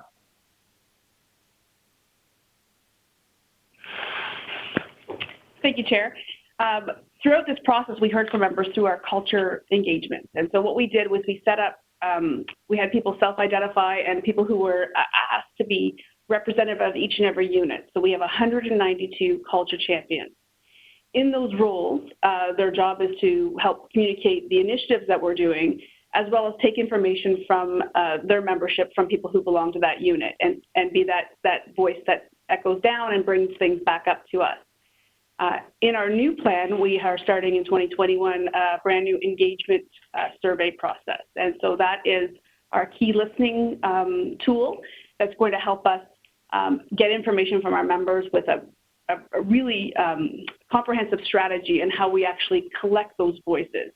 There's also accountabilities that are built into that as to making sure that we're getting participation and then we're responding to what we hear. And Chair, I will just add, in terms of member engagement, we currently have 2 surveys that are active within our organization. One is on how we can improve our wellness services. So we want to hear from our membership to make sure that we are designing our wellness services as well as our wellness programs around what our members are telling us they need. And then the second survey that we have active right now is the workplace harassment, discrimination, and well-being survey. And so those 2 pieces are also ways that we are engaging members. And I can tell you, at least on the wellness one, we've had a fantastic response from our membership. Deloitte is managing the survey on the workplace harassment, discrimination, and well-being, and early reports were that responses are very good on that one. So we have used ways that we engage with our members, whether it's champions within the units or surveys, focus groups, all those types of things that large organizations with decentralized units actually use to try and get input from their membership. And, you know, we've had very positive results with that, so that will be a piece that we continue using going forward to influence the actual tactical strategies that we'll be using going forward. Thank you, Deputy. That was very helpful. Another question for you before I ask the Chief a question. One of the goals in the plan is to eliminate barriers to hiring. Can you tell us about the current cadet class and what you've done there and what it looks like and what success and outcomes you've had in the current class? Yeah, absolutely. So we have a class who are just finishing their basic constable training program. They will be deployed mid-October. They are a class that was 50% women, which is unheard of in my time, certainly in this organization. What we did with this one, because of COVID and the challenges that it brought immediately to everyone, the Ontario Police College included, the Ontario Police College had suspended its May intake, of which this group was, and we trained them ourselves here at the Toronto Police College. So what I say is we train to a provincial standard with a local flavor, because our instructors understand what it is like to deliver policing services within our communities. And there is, and the other piece too with reflecting our communities and knocking down barriers. We talked about the Wellesley Institute. They have been in as recently as this week, speaking to some of our key partners in the hiring process. They were in last week speaking to Sherry about our promotional process. We really want that equity lens on the things that we are doing so that we can eliminate as many barriers as possible. Because and the final piece is, I know talent acquisition has done a lot of modernizing really around the client experience, the applicant experience, to make sure that whether they are hired or not, they feel like they had a fair experience. And it was alluded to within our plan, how we have moved from screening bad people out, I'll say, and screening in the right people. And it's a nuanced change, but it's an important change in the thought process. And we really look at applicants for each and every aspect that they bring to our service. We look at a holistic view. I can tell you that the classes that we have hired in the last, I'm going to say 2 years, really look at the whole person. The classes have had both visible and invisible diversity. We look at a variety of experiences that help create those connections, those human connections, because we are delivering human services, often in a challenging time for our members of the public. And we want people who have that empathy and that emotional intelligence and that are going to connect with members of our community in those times of need. So we have done a lot of work in that area, and we continue to do that. It is a complete focus of this plan. So I hope I've answered. That question. There's so much I could say, and I'm very proud of the work that's been going on down there. Thanks, Deputy. Yes, I agree. I think you've done terrific work in that regard. I just want to pick up on one of your comments very quickly, though. You mentioned 50% women, which I think is fantastic. I just want you to reiterate, though, that I believe it's also a very diverse class as well, in addition to being 50% women. Is that not correct? Yes, absolutely. I don't have my stats here, but it is a very visibly diverse class that is representative of our community. And so I know with some of the work that we've been doing, talent acquisition is really focused on that part. What do our next generation of members, and I'm going to say certainly our police officers, which we tend to focus our conversation around at this table, but they apply the same thinking to our civilian members, no matter what role they play in this organization, and particularly some of our what we call our feeder pools that people come into our organization to want to be police officers, our parking enforcement, our court officers, our district special constables, recognizing that anywhere across our organization, we want our community members to see themselves reflected in our organization, not just in entry level, but also across any role within the service. Thanks, Deputy. That's terrific. And now for the Chief, just a quick question, Chief. I believe you've been doing some work in this regard on your own as well, reaching out to community and engaging people. Maybe you could tell us a little bit about that. Also, the board and I think the public would be interested in your personal work in terms of reaching the members and I was in a meeting with you with sergeants, for example, and some of the work you're doing in that regard. So community and internally, if you could just give us some comments on that, I think everybody'd like to hear them. Yes, Chair. Well, like so much we're doing in the organization, there's tremendous amount of consultation and partnerships. And one of the things I did do this year is reconvene a core group of our PACER team that we had from a few years ago. They've actually, it will really serve as a Chiefs Advisory Committee, but they've chosen to name themselves PACER 2.0, and I'm good with that. Some of the members of that team are going to be Audrey Campbell as a co-chair, John Odell, Jennifer Chambers, Dave Doyen, Yvette Blackburn, Nia Singh. We've spoken to the Privacy Commissioner, and the Commissioner has designated Stephen McCammon to participate, and as well we'll have a member of the city. And then it'll be coordinated internally here by Acting Deputy Demkew, Superintendent Pauline Gray, Acting Superintendent Stacey Clark will be the co-chair, participate, and so will Detective Sergeant Kelly Skinner.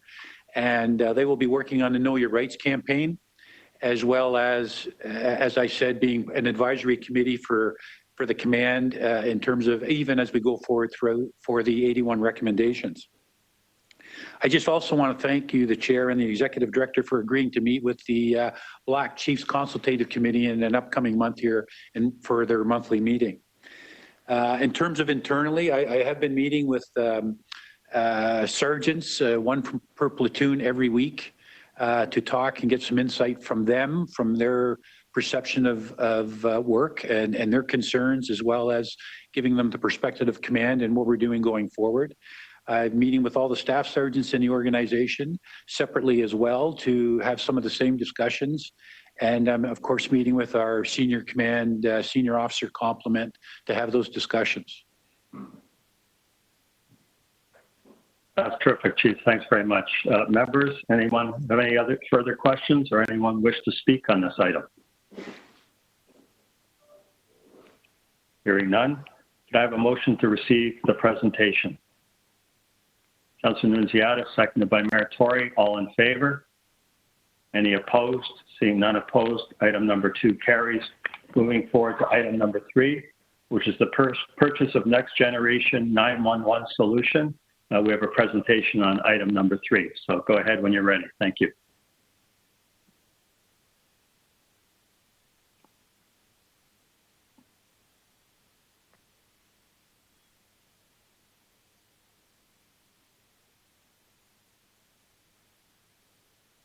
Chief, is there still a presentation on this item? I have it listed as a presentation or not. Yes, Deputy Coxon's going to do it. Okay. We just might have to give it a moment. Yeah, there we go. Yeah, we can hear you, Shauna. Thank you. Few technical difficulties. My apologies. Good morning. No problem. So we're going to give a very brief presentation this morning on Next Gen 911. I know there's been discussions prior to this, But one of the things that I wanted to just note, particularly for members of the public who may not be aware, the implementation of NextGen 911 is in fact a federally, legally mandated initiative. And that is because the Canadian Radio, Television and Telecommunications Commission back in 2017 gave timelines for the upgrading of 911 systems right across the country, so all 911 systems to be upgraded in this way. And the timelines originally began in 2020 and would end in 2023. What's happened is that with COVID, some of those timelines have in fact been suspended temporarily, and new timelines have been proposed. They have not been legislated yet just because COVID has prevented that from occurring, and we're waiting to see what happens with that. For a more deep dive into where we're at and including our procurement process to go to market for a NextGen 911 system, I'm going to turn it over to Superintendent Hugh Ferguson. And I want to note as an aside that yesterday he celebrated his 40th year on the job, and wish him congratulations. It's tremendous. He continues to innovate and do amazing work for the service. I'm going to turn it over to you. Yeah, thanks very much for that. Is it possible to get the presentation up on the screen? I think it's being controlled at the other end. Can we get the presentation put up on the screen, please? Doobie, do you have that? Sorry, what was that? The presentation to go up on the screen? Do we have the presentation? I think it should be from your side. Sorry, we weren't told that. Last meeting with Body Warren, it was done from the other side. So I apologize. We don't have it with us. Is it possible that we hold this? Package? Can we hold this item down and come back to it? Thank you. That would be very helpful, Chair. I'll go get it on offline. That work? Okay, Thank you. so that could be sorted out offline, then we'll just come back to this item when you're ready. Somebody can just let me know when you're ready to go. Thank you. Okay, no problem. Okay, we will move forward with item number 8, which is the addition of Select Highway Traffic Act authorities for district special constables. I've held this item down, but does anyone else have any questions? Board members, any questions on item number 8? Seeing none or hearing none. I just have a question of you, Chief Raymer. This is a fairly significant report, I think, and I don't want it to be glossed over. Can you tell us about some of the efficiencies that are in this report and what this report is really doing for the service in terms of delivering Highway Traffic Act authorities differently, and what the public will see, and also the implications ultimately for doing things, civilianization we've done in the past, but this is just a different way of delivering a service that I think it's important for the public to see exactly what the outcomes are. So if you could talk a little bit about the report, I'd appreciate that, Chief.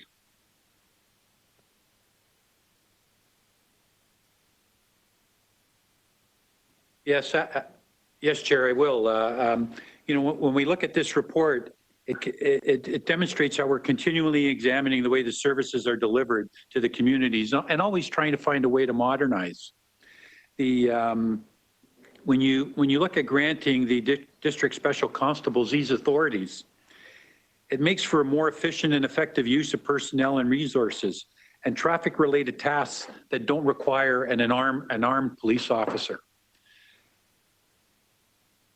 So what will happen is these district special constables, in addition to now being able to perform those traffic duties, will be able to relieve police officers at scenes and events that require closures of highways and roadways, sometimes for a significant period of time.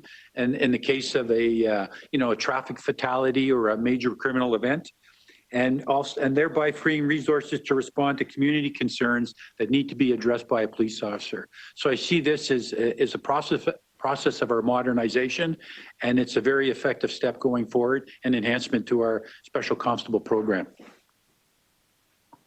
That's great, Chief. Thank you for that. So I just wanted to make sure it wasn't lost, because sometimes this kind of messaging doesn't get out there, and I think it's important for the public to understand how the organization is moving forward. So I appreciate those comments. Can I have a motion to approve item number 8? I have a motion. Ms. Kostaka, seconded by, I will second it. All in favor? Any opposed? Seeing none opposed, that item carries. We'll move on to item number 9, which is the Toronto Police Services revised uniform promotion process, held down by Councillor Ford. Over to you, Councillor Ford. Chair, if I could just interrupt for a moment. Yes, go ahead. Yeah, sorry. Deputy Coxon's advised that they're ready now if you want to see that presentation, or we can defer it for a bit. Okay, we'll just deal with item 9 if you don't mind. I think Councillor Ford's ready to go on 9, and then we'll go back to that item. Thank you. Go ahead, Councillor Ford. All right, thank you very much, Mr. Chair, and I will be brief. So we're looking at, in terms of the promotion process, this is a more fulsome process that we're going to be looking at. I just want to know, how does it compare to how we, the old way of promotions to what is being recommended now? Fantastic question. Thank you very much. So our current process, really we announced that there will be, I'll use for purpose of the demonstration, there'll be a sergeant promotional process in March. And so people prepare, they get the applications ready, they're reviewed by their management team, they're scored for their potential at the next level, and there's an exam, technical exam, and then there's an interview in front of senior officers. With this promotional process, we are asking our members to do a lot more demonstration of the competencies that are required for the next rank.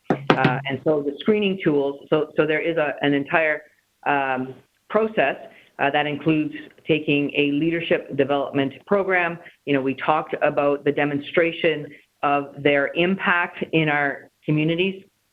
Has to be done beforehand, vetted. Sherry talked about how they would be validated by members of the community. A lot more upfront work, a lot more conversations with their leaders before they apply, so that people understand if they are ready or not, and if it's an or not, then there's discussions about their development going forward. One of the biggest pieces of feedback that we got from our members is that they wanted a promotional process that was on a regular calendar, so that they could dedicate their efforts appropriately, and they could also balance it with planning both their professional movements and their family responsibilities, so that it could be more predictable. And so we've taken a lot of the feedback from our members in terms of what they wanted in this, and our members included our leaders, what they wanted to see, and basically there's a lot more upfront work before and discussion about someone who is ready to apply before they apply. So I hope that answers your question.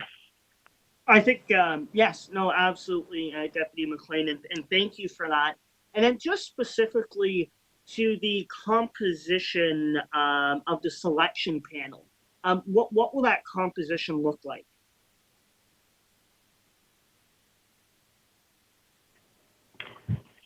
So the composition of that panel will be made up of senior leaders. So it's not just all based on your interview, though. So in this new process, there's a lot of weight given to an application. So both for applicant screening, which is allocated a score for that those contributions, trained panels will be trained on how to evaluate, and the basis of it echoes from the very start, from that self-evaluation when we're looking at those key components of the job. Leadership, operational experience, strategic, as it gets higher up, the value of strategic work and administration of things. So there's scores accordingly. Those panels will be trained on how to evaluate. They will come to consensus, and that applicant will get a score. Then the interview panel is the same thing. It's going to be behavior-based interviews. So we will have training for anyone, including command members, on how to conduct behavioral interviews, and those scores will be related. Great. Thank you very much. Board members, any other questions? Seeing none and hearing none, can I have a motion to approve item number 9? Councillor Ford, seconded by Mayor Tory. All in favor? Any opposed? Item number 9 is carried. We will now go back to item number 3 on the agenda, which is the presentation, followed by item number 4, and then go forward to item number 10. So the next item on the agenda is item number 3, purchase of next-gen 911 solution. Over to you, Deputy, for your presentation. Can you hear us now, sir? I hear you. Okay. Yes, can hear you just fine. We're just sharing the content here. Square box.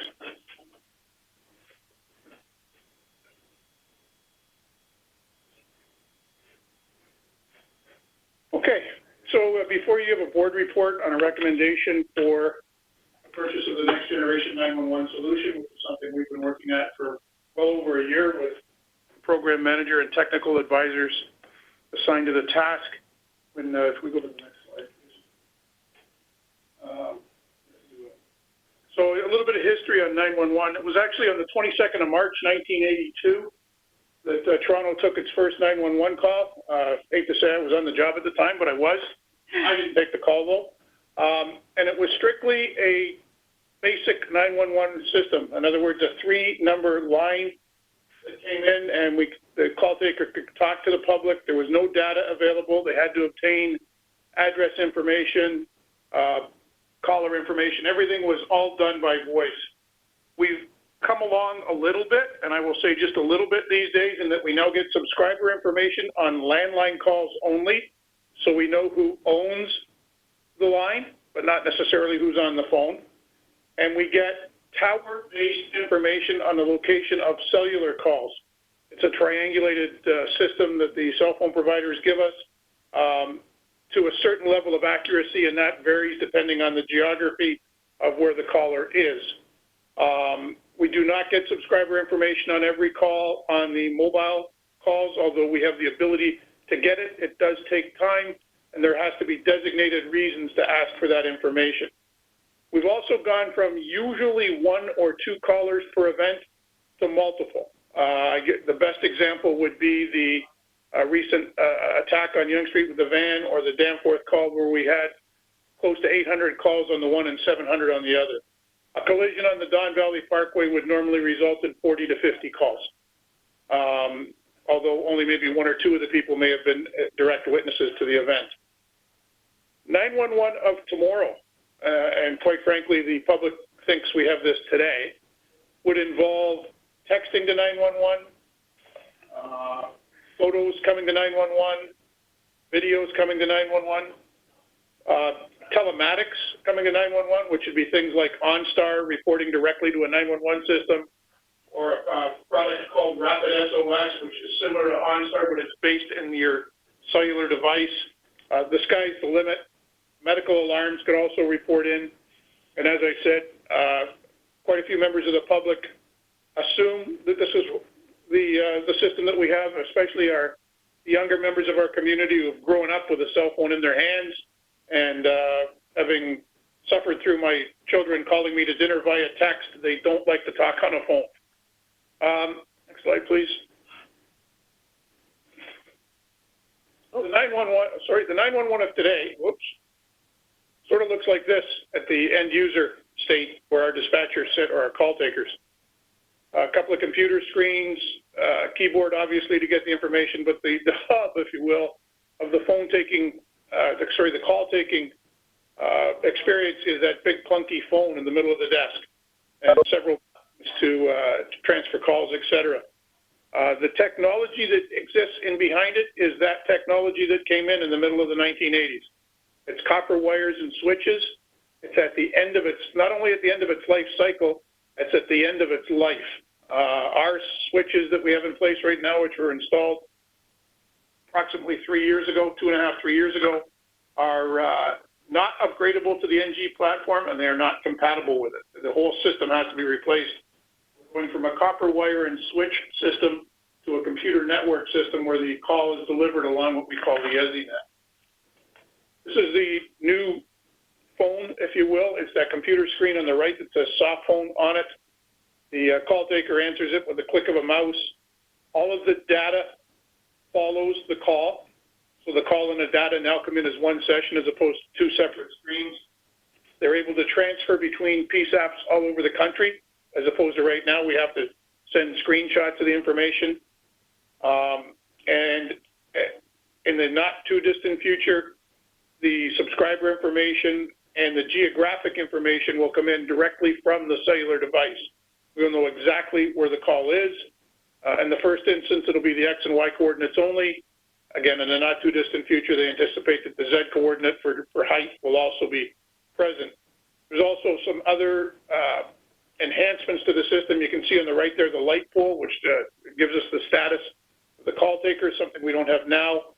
But in our new reality where we're socially distancing and pushing people further away, it certainly gives the supervisors a better sight line as to who's engaged, doing what, and just for some functionality, just so you have some sense. The call taker is experiencing a very particularly troubling call, or they're having an issue, they can activate a session on that pole where a blink is a strobe and everybody would know, as opposed to now they basically have to call out and hope that somebody hears them. And next slide. This is what the phone of the future looks like for us. Every one of those buttons in the middle, the crests, if you will, are a quick dial. Actually just clicks on it and away it goes. The information up on the top left is indicative of what we will get when the call comes in. You can see there's a lat and a long there. We know where the caller is.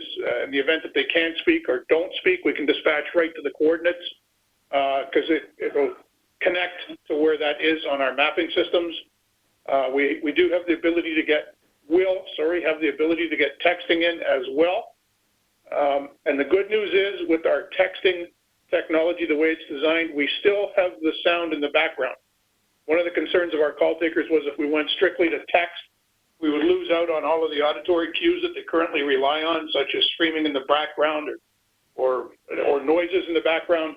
This will be particularly helpful in domestic situations, abductions, but more often than not would likely be used in a very noisy nightclub or a noisy factory where we wouldn't be able to hear what the caller's trying to tell us, but now they'd be able to text us what the issue is. Can I just pause you for a moment? Chair, I've received a text that some people are not seeing the texting with 911 slide. Do you see that? Yes, I just texted staff to pass that message on. The slide that I have in front of me is evolution of 911. I think that's down here. Yeah. Slides advanced, so you got to go down to the bottom. Thank you. Bear with us.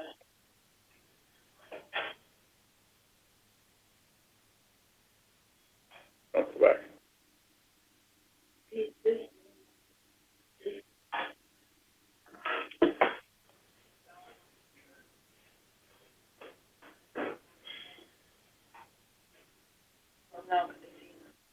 Now I'm seeing the various slides. Okay, what I'm going to do, just to assist you, Chair, is I'm going to go back a couple of slides so that everyone can see what was missed. So we started on this one. And this is the phone of today with the hard, bulky phone here that you see. This is the one of tomorrow, so it's a configurable software. And then you get a sense of what the soft phone looks like here on this slide. Followed by the new texting with 911. This is how it would come through. Yeah, and the good news is, with all of this texting and data that we currently have now, when we transfer the call, all of the information would go over to the other agency. So in this particular case, where it says, "What's your emergency? My house is on fire," obviously we want to get that over to the fire department. We transfer that call to the fire department, and they take up the text conversation. Right now, they do not and cannot do that. It's something that they're also working on. The important thing, too, with this conversion to 911 is that all answering points, all public safety answering points, including ambulance and fire, have to change over to next generation 911 as a primary. There's no longer a primary and secondary PSAP when it comes to the data sharing. Next slide, Deb. As far as the timelines are concerned, the original timelines were to have at least early adopters up and running on NG 911 voice as of June of this year, and the real-time text would have been ready, at least ready at the service provider level, which in our case would be Bell, by the end of this year in December. As a result of COVID, the CRTC has put out new proposed guidelines where the early adopters for voice would be March of 2021, and real-time text being March of 2022, with the decommissioning date now set for March of 2024. And that decommissioning date is important because the CRTC has been very clear. On that date, the legacy systems are to be turned off. If you don't have a new system in place, you won't have 911 service in your community. It must come in on the new technology, which is an emergency services internet, or the internet EZInet, which is a closed ring network of between all of the various public safety answering points from coast to coast. So we'll be able to, theoretically, we'd be able to transfer calls to Vancouver. But I can tell you that we've had a success in Ontario between two separate vendors where the OPP in a testing environment was able to connect with a testing environment in Quebec. So we've proven that it can go province to province. So going from one area to another within the GTA will not be a problem. One of the challenges we face with these timelines, of course, is it's the coordination piece across the province, especially here in the GTA with the size of the population that we all collectively serve, to do our best to ensure that the experience that the public experiences with 911 remains the same through the various jurisdictions. So there's a coordinated effort by committee that I sit on along with others to ensure that the experience in Peel when they turn on texting will be the same as Toronto, same as Durham, same as York, same as the OPP if they're driving along the 401. There's many reasons why we want to get this going along at the same time with everybody involved so that we can turn it all on at the same time and ensure that the public really doesn't, it's a seamless transition for the public as we move forward. Subject to any questions or other comments by Deputy Coxon. We deliberately did this to try to give just a general overview of what NextGen 911 is, because I'm aware that some people don't know. Of course, we've been through now an international procurement process that was extensive and really took place over the course of a year. Comprehensive staging of different things that the vendors had to do, including just like we did with body-worn camera, a user experience phase where people who actually work as communication operators got to test the equipment and to give their feedback and see how efficient it was for them, because we want it to be a seamless experience for the public. And then we'll just open it up for questions. Thank you. Thank you, Deputy, and thank you, Hugh, and congratulations on your 40 years. Thank you, sir. Members, questions?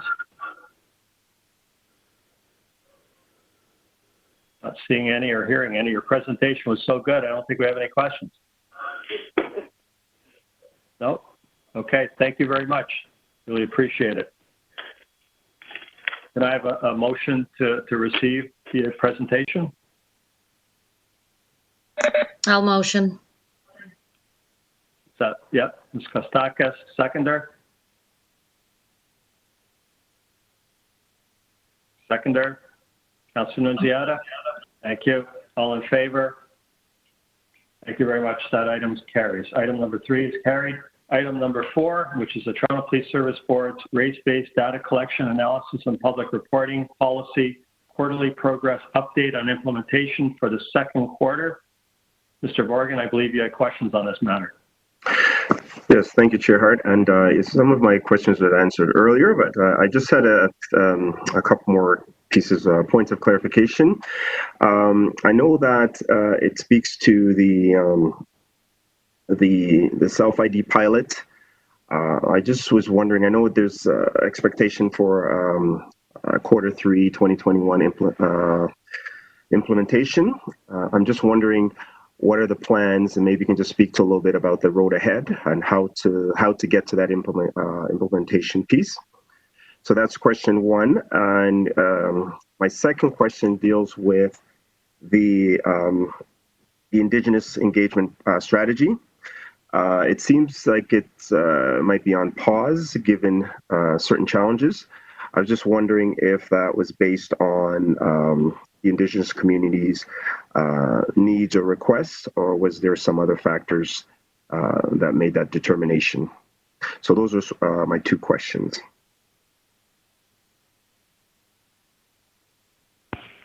Okay, I have Staff Sergeant Andy Eklund, who is the lead for the self-ID pilot, to provide an answer for the self-ID question, and then I'll turn it over to Sulin Knight, who will provide you an answer for the Indigenous strategy question. So go ahead, Andy. Great, thank you, Deputy. Good morning, everybody.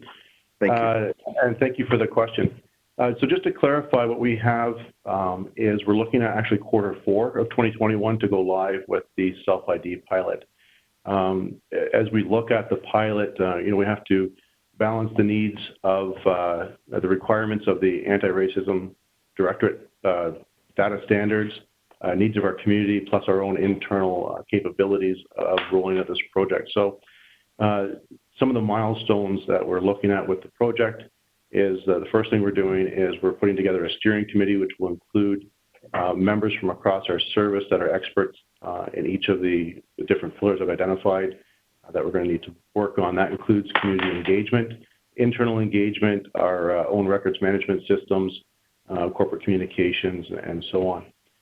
So that's the first step. And that's being developed currently right now. So we anticipate within the next couple of weeks to have our very first meeting, and we will be doing an assessment of the self-ID pilot. One of the things that we were looking at is taking an interaction, a sample interaction with a member of the community that we will ask the self-ID data on, and we were walking through that workflow to see all the different collection points that we could have within that interaction, including a post-interaction survey. Again, balancing the needs of the community and the requirements of the ARDS. We have to figure out what is the best course for collecting that identification. So the first milestone is to do an assessment. Once that assessment is done, we're going to come up with a draft model, which we'll present both internally and to our communities and get feedback as to whether or not that model would work and if it's receptive to our communities. We obviously need engagement of our communities, and we need their buy-in for this pilot to work. Once we've developed the model, then we need to determine what internal structures we need to develop in terms of records management systems and making sure that the data is kept private and it is only used for the self-identification. What we've heard from the communities is that the data, their concern is that if the data is given up front or the information is given up front to an officer, that it might alter the outcome of the service that they're receiving. So we have to balance that when we're looking at the data, and so we have to make sure the data is kept private. Once we've developed the model, then we go into training, external communication, and internal engagement, and then we do the implementation. And then after the implementation, we're going to be looking at data analysis and reporting. I think I've covered pretty much everything. That's our roadmap for this pilot. And we figure that with the it'll take till Q4 2021 to get it implemented. Thank you for that. Just one quick follow-up. Are there any external agencies or organizations that just maybe just who you're working with to collaborate on this? We will be working with our Wellesley Institute, I believe, on this as well. Plus, we are putting together a community action panel, which will have input into our decision making. Is there anything else? Yes. Thank you. Mr. Morgan, any further questions? Well, that was it. Thank you very much. I think I'd just like to add to that by saying that we are in the process of developing a community advisory panel. We're putting together right now the skills matrix, and we'll be sending that out to the community that will then advise on the entire race-based data strategy, including the self-ID pilot. And the other thing that we'll be doing is going back to the over 30 community agencies that we engaged with for our initial phase 1 community engagement report as well, to collaborate and to continue to have conversations on all aspects of the strategy, including the self-ID pilot as well. So there's a number of community agencies that we have been in contact with that have been providing feedback into our strategy, and we will continue to do so in the future, as well as with regards to the self-ID pilot. This also includes us going back to and providing updates to the anti-racism panel as well. Thank you very much for that additional information. That was helpful. So, board members, any further questions? Sorry, Mr. Morgan? Yeah, sorry. I just wanted to. I'm not sure if you're going to be who's going to be taking the question regarding the Indigenous engagement strategy and the question around. As I said, it seems to me that it seems to be on pause. So I was just wondering if that was based on the community's requests or needs, or was it something, something else?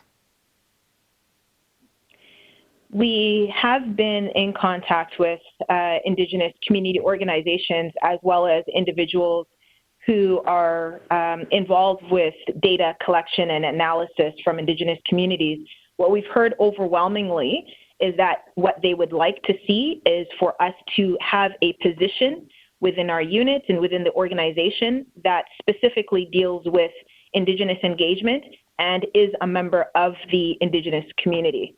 And so we're currently looking into putting that business case forward for approvals in order for us to bring on somebody from our team to be able to do so that we can do that respectful engagement that the community is requesting and asking for.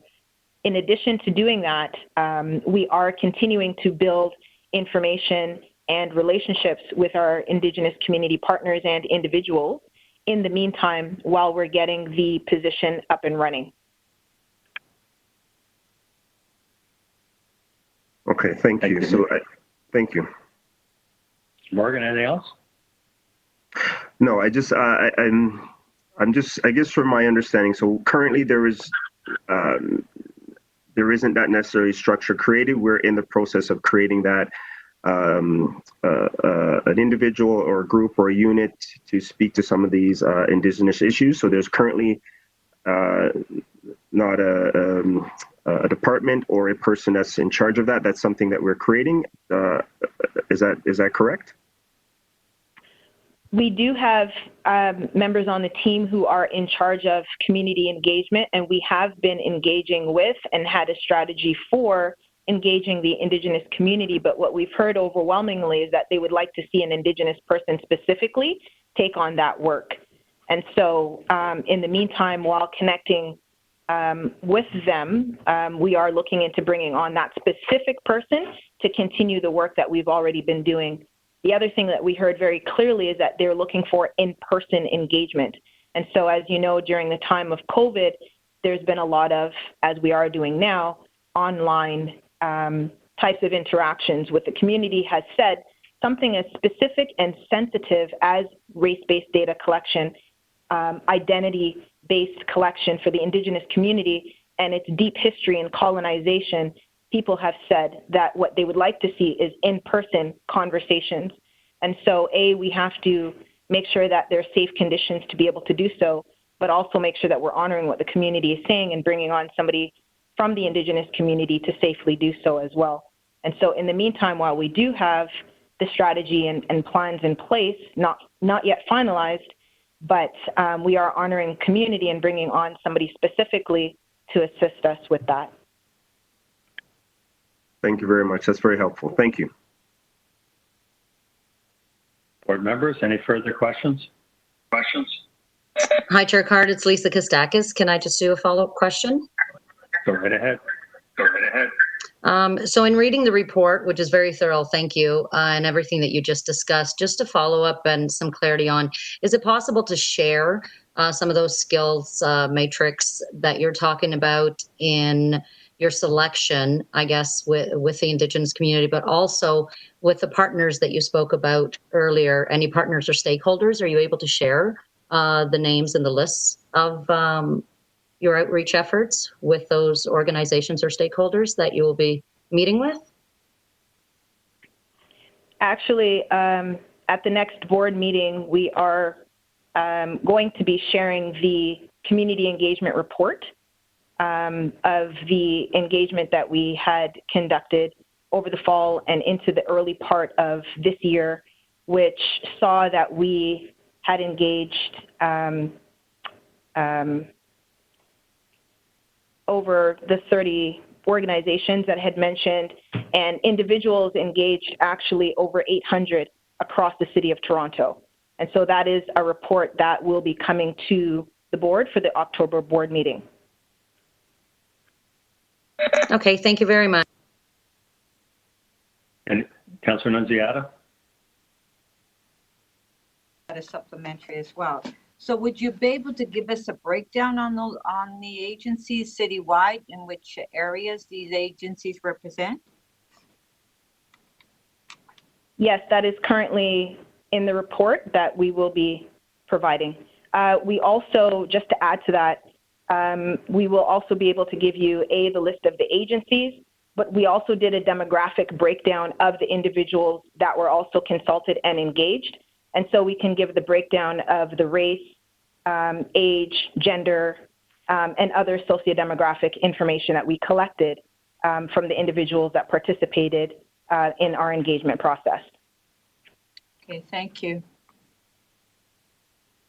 Any further questions? Seeing none and hearing none, can I have a motion to receive item number 4? Mr. Morgan, seconded by Councillor Nunziata. All in favor? Any opposed? Seeing none opposed, that item carries. We'll now move forward to item number 10, which is the 2021 budget process. And we have a deputant on this item, and that's Howard Morton of the Law Union of Ontario. Duby, can you put on Mr. Morton, please? Yes. Mr. Morton, can you hear us? Yes, I can. All right. Can Go you ahead hear whenever me? you're ready. Yes, we can. Thank you. Go ahead. Should I start? Hello? Yes, Start when you're ready, Mr. Martin. Okay, I'm sorry. Good day, members of the board, and thank you for allowing the deputation. We filed and emailed a letter to all members of the board yesterday requesting that it be put in your briefing book, and I don't know whether you've had an opportunity to read it or not. If you have not, I'm going to have to refer a little more extensively to what our submission is. The starting point is the August 18th, 2020 board passage of Chair Hart's motion to direct the executive director, and you'll see this in the middle of our emailed letter from yesterday, direct the chief of police to organize all line-by-line breakdowns by individual program, area, function, and service delivered, subject to the need to perfect investigative techniques, which is clearly understandable in operations, and then it goes on, and in such a way as to provide maximum transparency to the public. So that's August the 18th. If you then go to page 78 of the attachments for item number 10 in your agenda today, you will see a number of things. I obviously don't have time to read them, but if you look at item number 1 on page 78, you'll see that all the board is now asking for and defining its recommendation is that the budget be posted to the services website in a machine-readable open format that would facilitate further analysis of the information. So there is no mention whatsoever of doing the breakdown by individual program area, function, and service delivered. And I would suggest, if you're able to consult a couple of chartered accountants, and they will tell you what those three words mean in a line-by-line budget. If we don't know where the money is going to the various programs, then how can we offer any assistance to you by way of consultation in redefining the policing and thereby saving some money that can be devoted to worthy community services? The programs are numerous, but I'd just like to mention 5 or 6 of them. One of the programs are wellness checks, and there should be clearly identified as a program the service delivered and the cost of it, going back again to your August the 18th motion that was passed. In addition to wellness checks, mental health generally, we think that removal of homeless shelters, there should be some identification of the cost involved in that. Drug addiction support, addictions, and the drug squad. We should have some indication of the cost of that in light of the current issue about decriminalizing simple possession of several drugs. Guns and gangs is another program that has not been reported on. Intelligence has not been reported on. So our position in general is that the chief of police has not followed the direction to the executive director, assuming the executive director gave the chief the direction. He has not followed, the previous chief has not followed that by publishing what he considers to be a line-by-line budget. And again, I urge you to consult with chartered accountants to ascertain what the meaning of those words are. And what my question is, why between August the 18th and today, when page 78 is before you under item 10, why have you changed what you're asking for? I recommend that there's many books on policing. I'm sure all of you have read many of them, but I would refer you to Judge Justice Gouge's report, Building a New Public Safety Model in Ontario, and the Council of Academies Policing in Canada. An understanding of both of those is absolutely critical to what I think you're trying to do. The law union is not urging a literal interpretation of defund the police.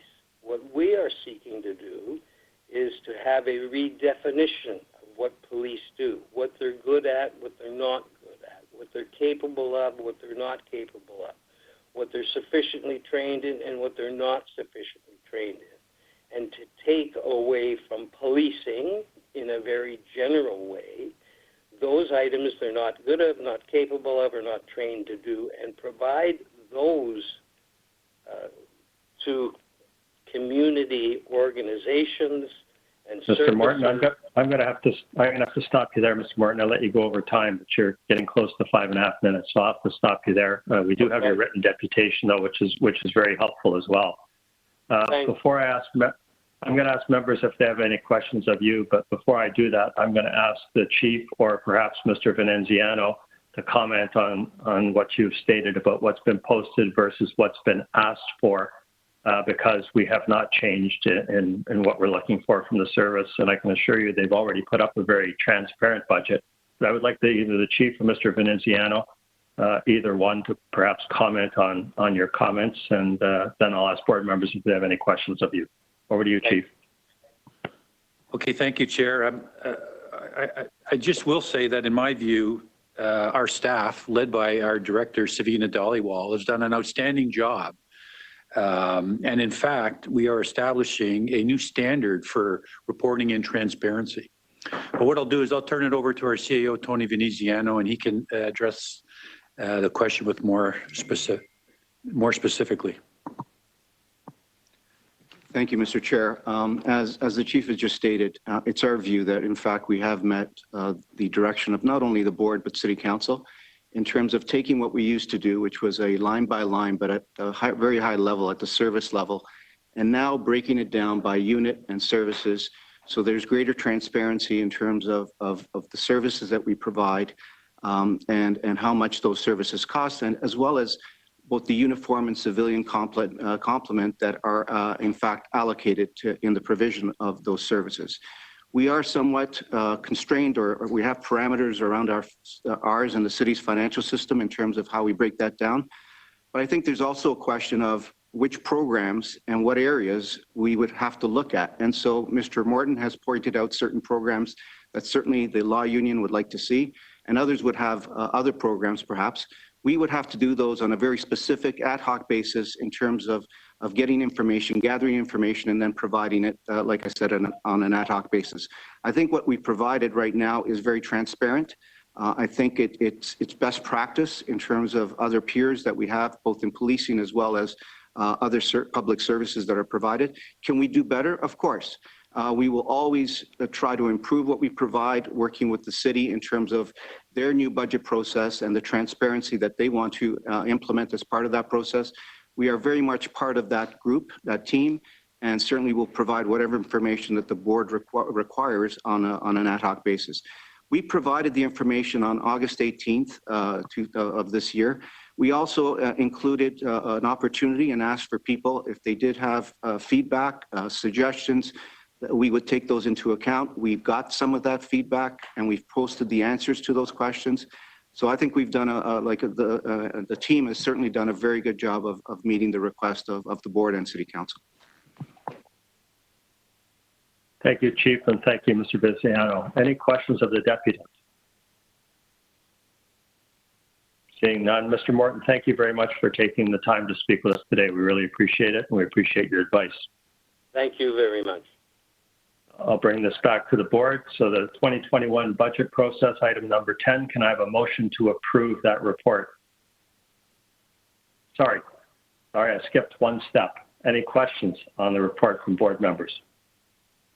Vice Chair Mulliner here. I have a question. Yeah, sorry about that. Go right ahead, Vice Chair. No worries. So I appreciate the response we received from the service and from Mr. Veneziano, but I also, and this won't be a surprise to Mr. Veneziano, also very much appreciate the very practical approach that the average person takes when they look at the cost of something. So we have a request, and it's not the first time we've had this kind of request, for program by program information. I know you spoke about ad hoc analysis. I'm wondering whether in the context of something like what we've talked about in the past, a day in the life of a police division or a police headquarters unit, we could actually draw a picture, and I use that expression lightly, of what would the answer be to the question of what is spent on policing racialized neighborhoods. So we can identify racialized neighborhoods, that's not impossible. What is spent on homeless, what is spent on people who, and I think this gets a bit trickier, who have addiction issues and people who have mental health issues.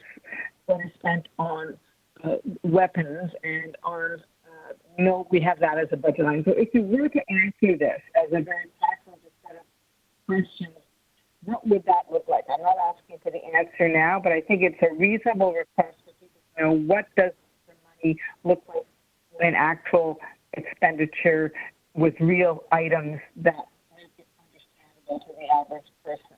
Thank you. Chief, I hope you got the gist of that. I was fading in and out a little bit on my end, but I think I did. Be able to answer that, Chief, or Tony?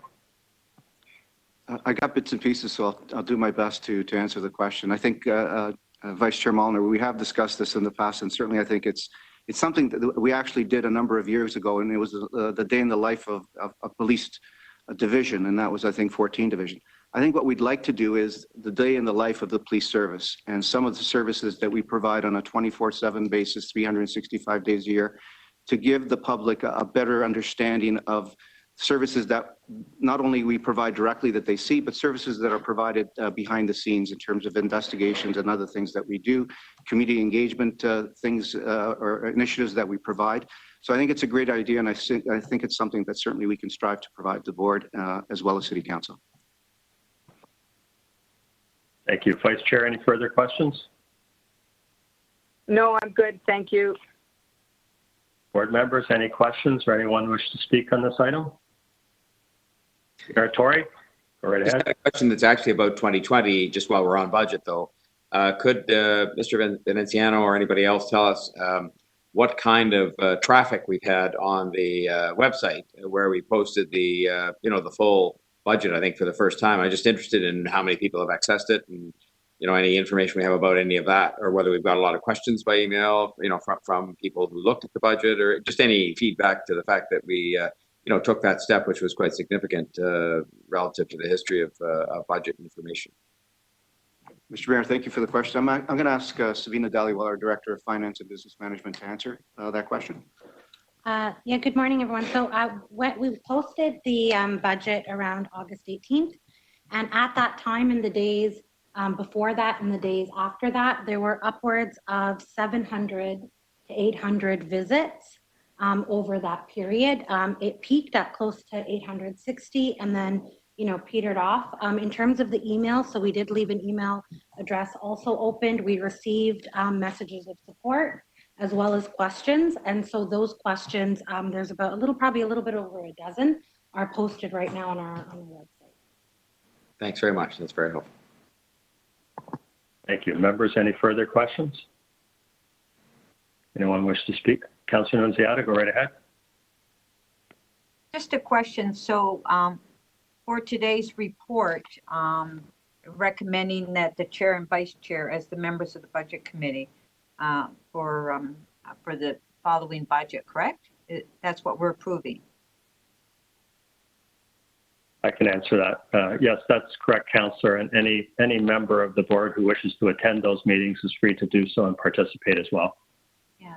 And then if I can ask a question to the staff, I recall one time, I can't remember when, but we did at one point have a line-by-line budget at one point, and I can't remember how long ago. Am I correct on that? I don't think on every program, but there was a line-by-line budget at that time. Am I correct? Councillor Nunziata, it's Tony Veneziano. Yes, you are correct. We actually used to provide, if you'll remember when you were on the board previously, right, these big binders that actually showed the line by line, and then started posting it electronically as well. So you're absolutely correct. There was a line by line that's been provided for years. Right. And so that information that we received previously in those big binders is what you'll be providing for the next budget, correct? It's what we've provided now for the 20 budget and what we will provide for the next budget as well. Okay, why did we stop doing that line by line? Do you remember? We really didn't. We continued it, but at a very high level, at the service level, and on the, it wasn't provided necessarily to the budget subcommittee, but just on the website. And so now we've basically, and I think it's a good idea that we've now communicated that in fact it is there and that it's at a much more detailed level. So we really never stopped. It's just that it wasn't maybe as transparent, I guess, as it could have been. Thank you. Members, anything further? Seeing none, could I have a motion to approve item number 10, which is the 2021 budget process? Motion to approve. Councillor Nunziata, can someone second that, please? Mr. Morgan, thank you very much. All in favor? Any opposed? Item number 10 carries. Thank you very much. Moving forward to item number 14, which is the capital budget variance report for the Toronto Police Service for the period ending June the 30th, 2020. We have a deputant, Derek Moran. Duby, can you put Derek on, please? Just 1 second. Derek, can you hear us? Yeah, can you guys hear me? Yes, we can. Go ahead when you're ready. Okay.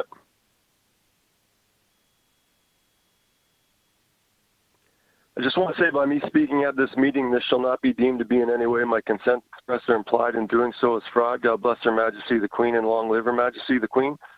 And let the record show his person is defined as a corporation in the Legislation Act of Ontario. If I've ever led the Toronto Police Services and or this board to believe in any way that I am the person, then that would be a mistake, and that I ask all of you to please forgive me. I just want to take a moment to thank Chair Hart for saying during my earlier presentation that he was going to go home and ponder all weekend the rhetorical question I posed, which was basically, if the law says that people are sovereign, then how do mandatory mask bylaws and public gathering regulations based on maritime statutory rules that apply to a person, which is usually defined as a corporation, apply to people?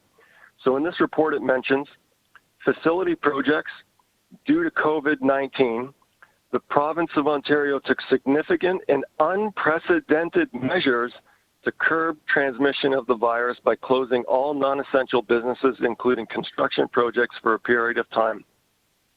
The unprecedented measures being referred to being the lockdown. You're not going to believe this, Chair Hart, but there's actually a definition for lockdown in Black's Law Dictionary, which defines lockdown as the temporary confinement of prisoners in their cells during a state of heightened alert caused by an escape, riot, or other emergency. So Prime Minister Trudeau, Premier Ford, and Mayor Tory have all taken the unprecedented measures of treating members of the public as prisoners. Just to be clear, COVID-19 did not lock down anything and in the process ruin anyone financially through losing their small business or from the loss of someone's income. That was the government that did that. The federal government, the province of Ontario, the corporation of the city of Toronto operating as John Tory, and they all still got paid while doing it, while sitting at home getting paid to do nothing. So when any of them tell us to stay home, wash your hands, socially distance, 6 feet apart, wear a mask, they should really just shut the hell up with their hardly anyone dies from COVID fake pandemic. So in this report, it also mentions body-worn cameras. The contract award for this project was approved by the board at its August 18th, 2020 meeting, and implementation of the solution commenced immediately thereafter. The status of this project is now green, but will be monitored as the service starts the implementation process. So I have a rather simple question regarding the implementation process, which is, do 53 division officers have body-worn cameras yet?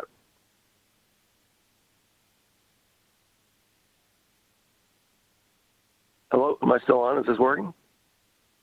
Keep going, Derek. I will send your question to the chief after your deputation is finished.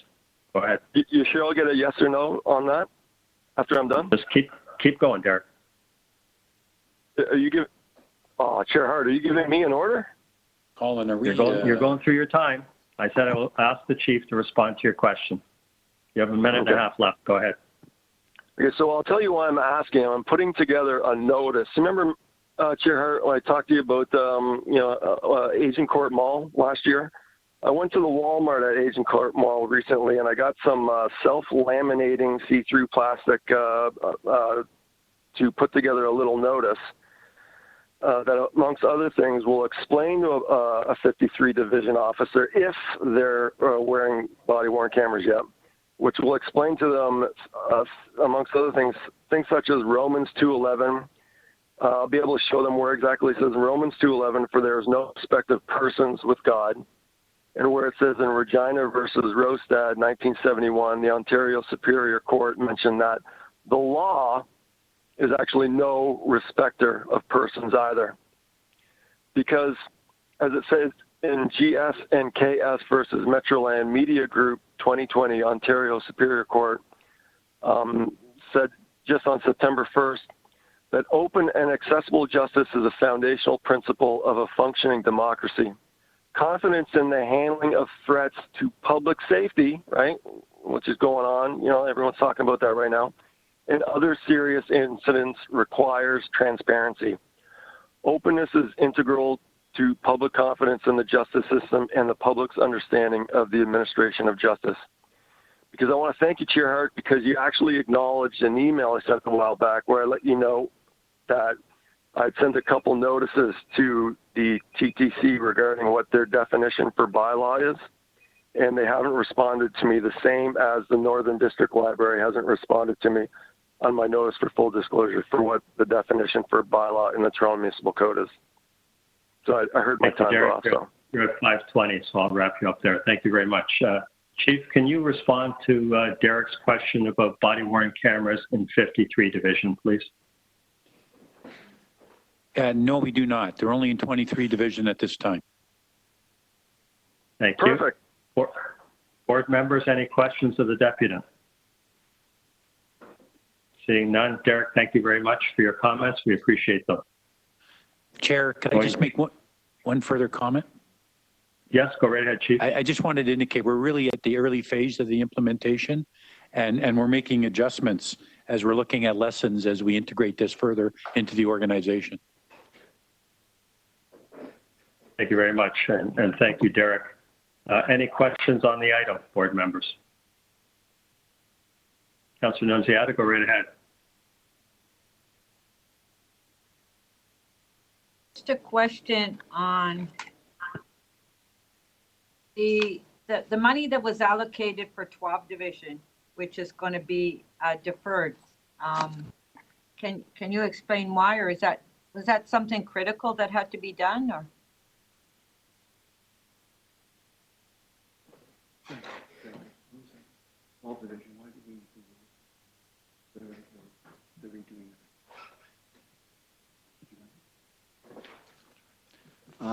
Councilor Nunziano, it's Tony Veneziano again. Every year we look at our program to see which projects from a long-term strategic perspective actually allow us to move forward as an organization. And when we looked at, there's also fiscal limits that we have to live within. So when we looked at 12 division, we felt that at this time it could be deferred, and any construction or improvements, renovations to that division could be down the line. Right now it's functioning, and we just have to see if we continue functioning there as in its current state. Okay, so as long as it's functioning, so it wasn't an emergency. Thank you very much. Yeah. Thank you, Councillor. Any further questions, board members? Seeing none, can I have a motion to approve the capital budget variance report, item number 14? Motion to approve. Councillor Nunziata, seconder. Lisa Kostakis. Thank you very much. All in favor? Any opposed? Seeing none opposed, that item carries. The next item is item number 17, which is the Toronto Police Service Audit and Quality Assurance Annual Report. Board members, any questions? I have a couple if no one else does. Board members? Not seeing any questions. I guess question either for the chief or for the CAO. Just first of all, a comment on page number 6 of the report. It gives a breakdown of the number of hours per project for 2020. I think it'd be helpful for the public, this is just a comment, for the public and for the board, to have a breakdown of the number of staff in that unit so that we get a sense of the breakdown of hours relative to the overall complement of staff. That's just something for future reports. I don't need a comment on that. At the bottom of the report, in terms of the number of hours as well, I think it'd be helpful in future reports to maybe flesh out that work a little bit more so we get a sense, like when we look at property and video evidence management unit, for instance, and talks about 700 hours, that's virtually 20 weeks of staff time. That's like almost a half a year, or about 5 months worth of work. Be helpful, I think, to get a sense of the depth of that kind of work, both for the board's understanding and for the public's understanding. And just so that's just a comment. At the bottom of the page, so I do have a question. It talks about 750 hours relative to cybersecurity. As we know, the Auditor General is doing a review of cybersecurity. So I'm wondering if this item here is no longer relevant or if it's something different. If you could just comment on that relative to the AG's review, or is it in conjunction? Thank you, Mr. Chair. We had started the cybersecurity review as it was identified as a risk item that we wanted to certainly start managing. We've done penetration testing in the past as well, just to make sure that we're good from a patching and other perspective. I've had actually discussions with the Auditor General as part of their risk assessment, and what I've suggested is that they meet with Audit and Quality Assurance and just make sure that the efforts that we've put forward to date and where they want to go in terms of a potential audit of cybersecurity, that we're not duplicating effort, which I think is your point. So they will be having those discussions, and we will, I guess, decide how we move forward or not move forward with our audit once those discussions are complete. Okay, that's great. Thank you. Just another question on page number 8. Top of the page, it talks about an audit of corporate credit cards. Just wondering if you can give us a sense of who in the organization would have a corporate credit card and why. And in the review of corporate credit card use, did you find any inappropriate use of the card? Maybe it should have been done elsewhere, or by another method like DPO or what have you. But was there any inappropriate use or expenses that shouldn't have been used on at all? And were there any reimbursements made to the service? Or was there a need to do that? So in terms of your first question, mainly it's senior officers that are given credit cards. It goes through a process through the respective command and then to my office for approval as well. It's basically based on not only the level or the title in the organization, but need. So we have some members, by virtue of their duties, will need a credit card from time to time. And so it's given to them on that basis. So that's basically who would get a credit card. Sometimes we'll extend or increase the limit for a specific period of time if there's an event going on and we know that they're going to have to incur certain expenses. But for the most part, it's by position, and actually the level of the position determines how much you get. And then if it has to be above that level, it has to be justified. So that's question number one. Question number two, from what I saw in the review, there wasn't really any inappropriate expenditures that were made. I think if I can just back up a bit, this project actually was part of an audit work plan that Audit and Quality Assurance prepared, and that was approved by the chief in command. They exist to basically provide us with assurance around our various processes and to identify risks and controls that need to be either risk mitigated or controls enhanced. Some of the issues that they identified as part of this audit were really issues around tightening up of certain controls, as well as tightening up procedures or clarifying procedures where perhaps certain expenditures weren't covered by the procedure.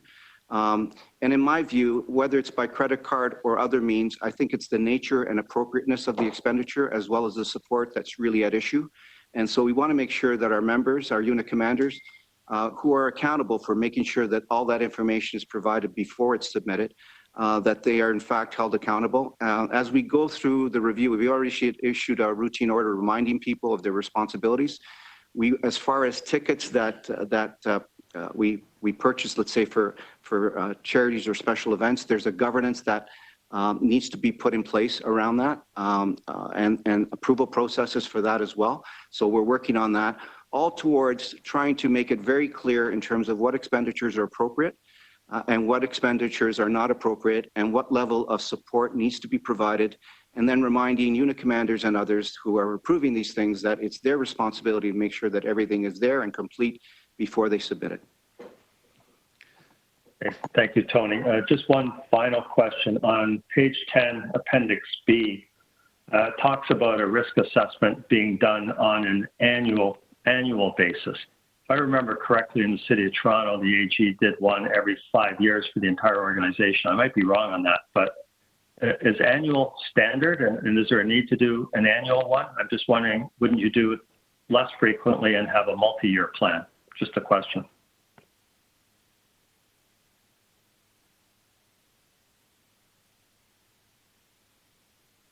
I think what we do is we don't do a complete risk assessment, but what we do, because things change from year to year and from month to month sometimes, we just want to make sure that we're doing the right type of projects. So we will revisit the work plan to see if it's still relevant, if it's still the areas that we want to cover.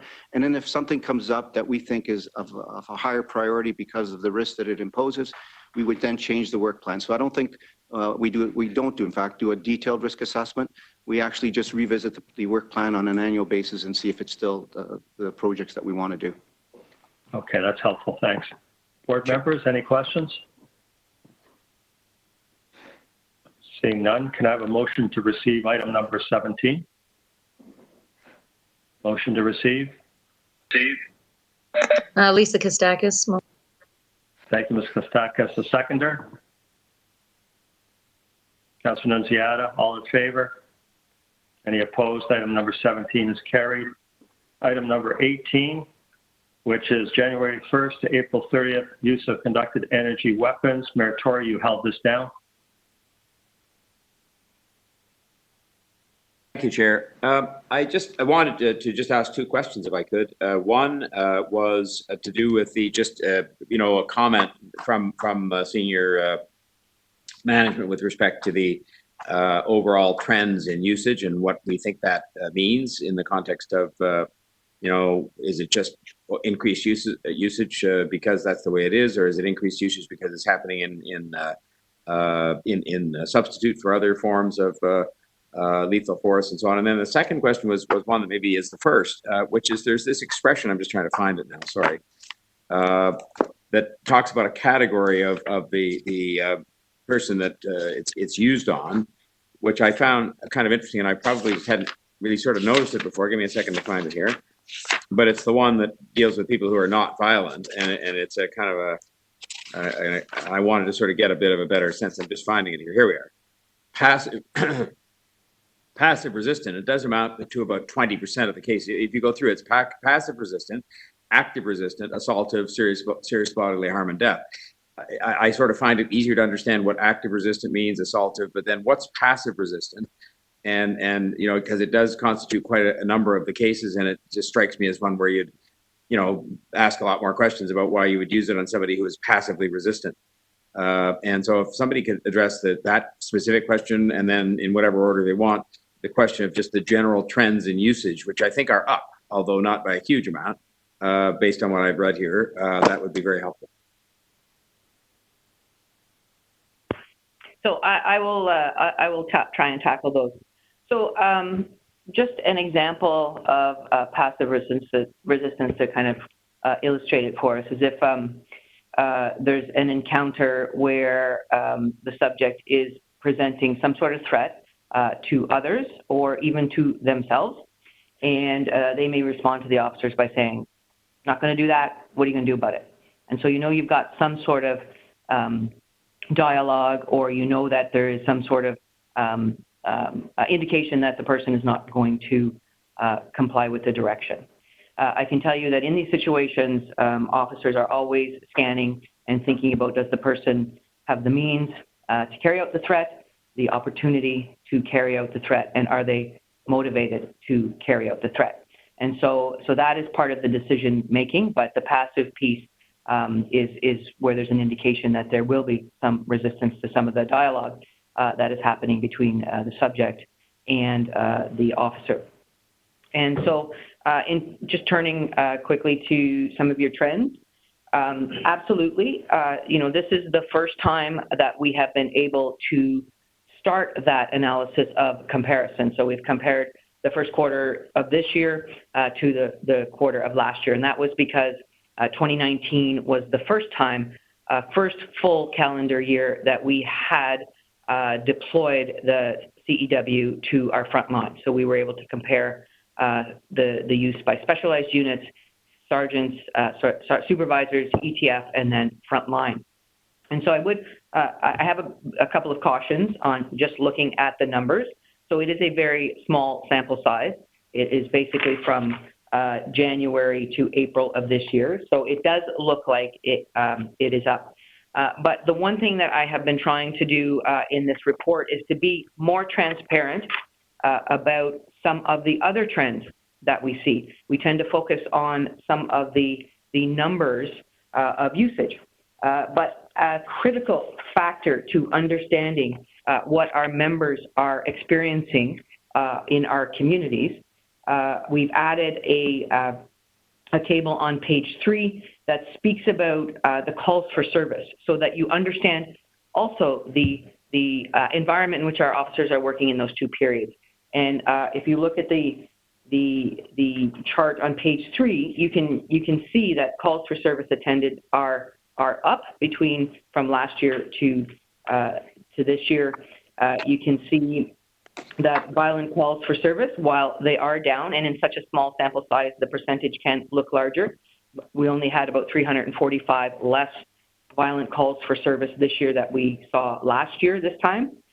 You can see, and this is a trend that has been consistent in the time that I have been reporting to the board on our CEW uses, is that our persons in crisis calls continues to go up. And while it's 3.6%, it is about 350-ish more calls involving persons in crisis in our communities.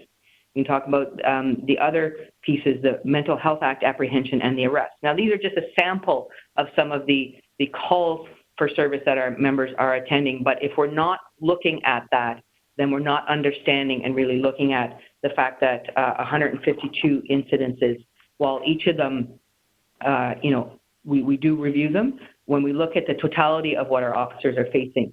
And that is also why you'll see on page 6, one of the new things we did in this report was we added those samples of calls for service and those areas that our members are seeing, along with the usage within the division. And so you can kind of see that. We'll just take the top 111 division.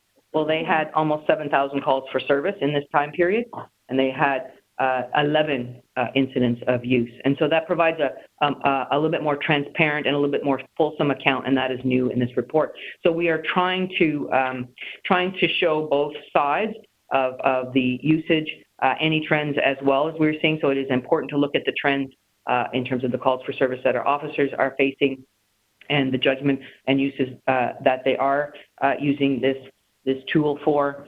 But this was the first time and the first quarter that we have been able to create that comparison. It is something that we will be looking at as we go forward and continue to report to the board. So I'll stop there in case you have any clarification questions. That's very helpful to me. Thank you very much. Board members, further questions on this report? Seeing none, can I have a motion to receive item number 18?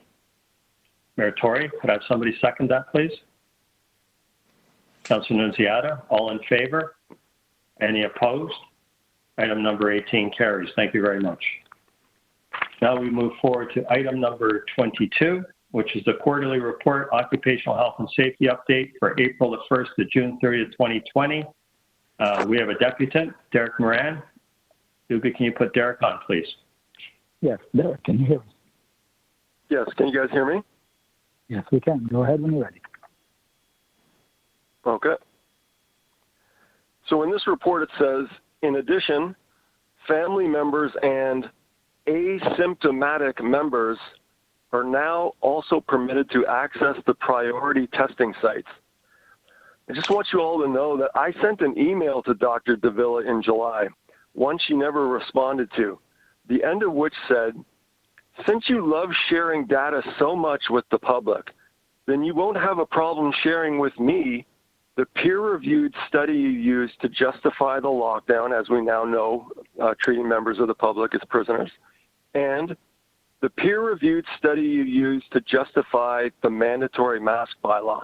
Now, I would be more than happy if it were to help the Toronto Police to ask Dr. Davila for the peer-reviewed study she used that said that asymptomatic people could transmit COVID to others.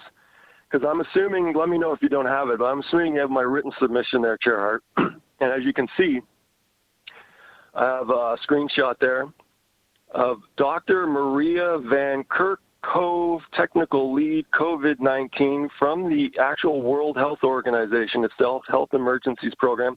I even provide the link where she said this on YouTube for all of you to see, especially Mayor Tory, where she says, but from the data we have, it still seems to be rare that an asymptomatic person actually transmits onward to a secondary individual. Like, think about what that doctor just said. That is the complete opposite of whatever I've ever heard from Dr. Davila about asymptomatic transmission. I just want to point out that there's this same famous tweet making the rounds on social media from a guy named Peter Evans on Twitter, who wrote to Toronto Public Health. He says, I'd like to understand why you are instructing the media to record any death as a COVID death, even if the death was caused by unrelated conditions, reasons according to doctors. Toronto Public Health unbelievably responds, individuals who have died with COVID-19 but not as a result of COVID-19, are included in the case counts for COVID-19 deaths in Toronto. Now think about what whoever wrote that for Toronto Public Health on Twitter just said. They indirectly implied that Toronto Public Health is lying on how they record COVID-19 deaths and how they're basically falsely inflating the numbers. And take notice, this tweet is actually now part of the public record, as mentioned in this Ontario Superior Court case, which I included, Humphreys versus AG of Ontario from 2020. The Toronto Police Services should investigate now on how Toronto Public Health has been recording COVID-19 deaths. Someone should be charged with false pretenses there, which is in the criminal code. Because I sent an email to the Chief Coroner's Office for Ontario. And part of what they wrote back to me said, they tell me that sometimes testing reveals COVID-19 without any associated symptoms or apparent relationship to the death. This could mean that the person had COVID-19 previously and had recovered or died with COVID-19 present, but from another cause. In practice, this means that an individual who died of another cause while testing positive for COVID-19 would be included in Public Health Ontario's total numbers of COVID-19 related deaths. Just expanding upon the earlier tweet from Toronto Public Health I just said. In last month's TPSB meeting agenda, it mentioned guiding principles, transparent, evidence-based approach. Our approach is evidence-based and driven by measurable goals and outcomes that are tracked and publicly reported. This is consistent with Ontario's open government principles. You know what hasn't been evidence-based? The criteria Dr. Davila has used in saying that asymptomatic people can transmit COVID to others. Therefore, she hasn't actually based this on any evidence at all. This is just her opinion, based on speculation.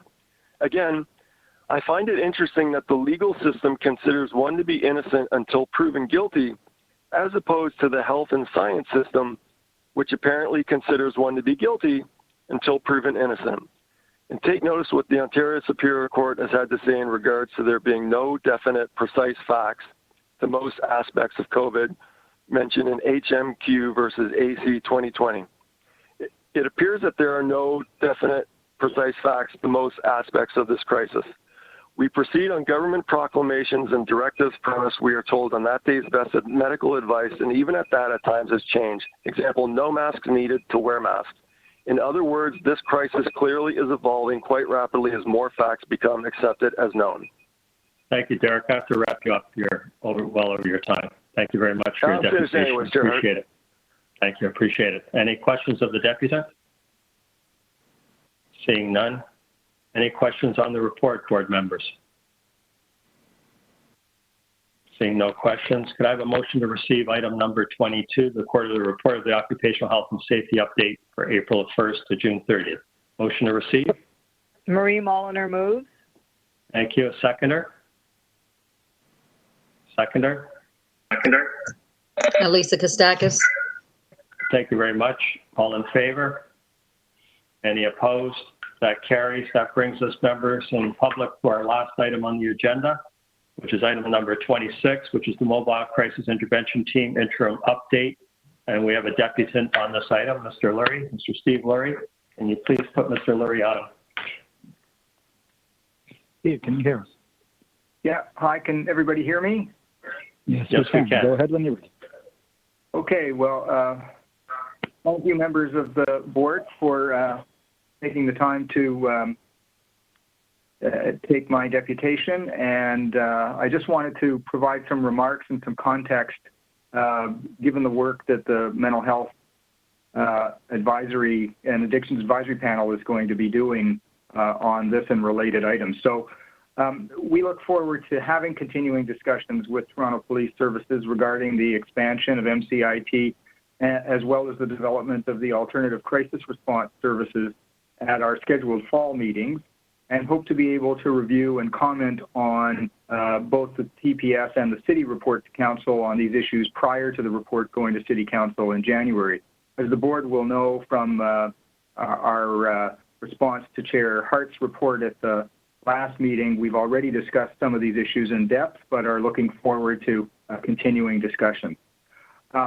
As you know, TPS staff have been working very closely with the city, and we appreciate that. And they teed up a meeting that we had with the city leads, with Jennifer Chambers and myself, to share information and make sure that city staff are able to discuss their work on non-crisis alternatives with the advisory panel during the fall. So they're going to attend a number of our meetings as their work progresses.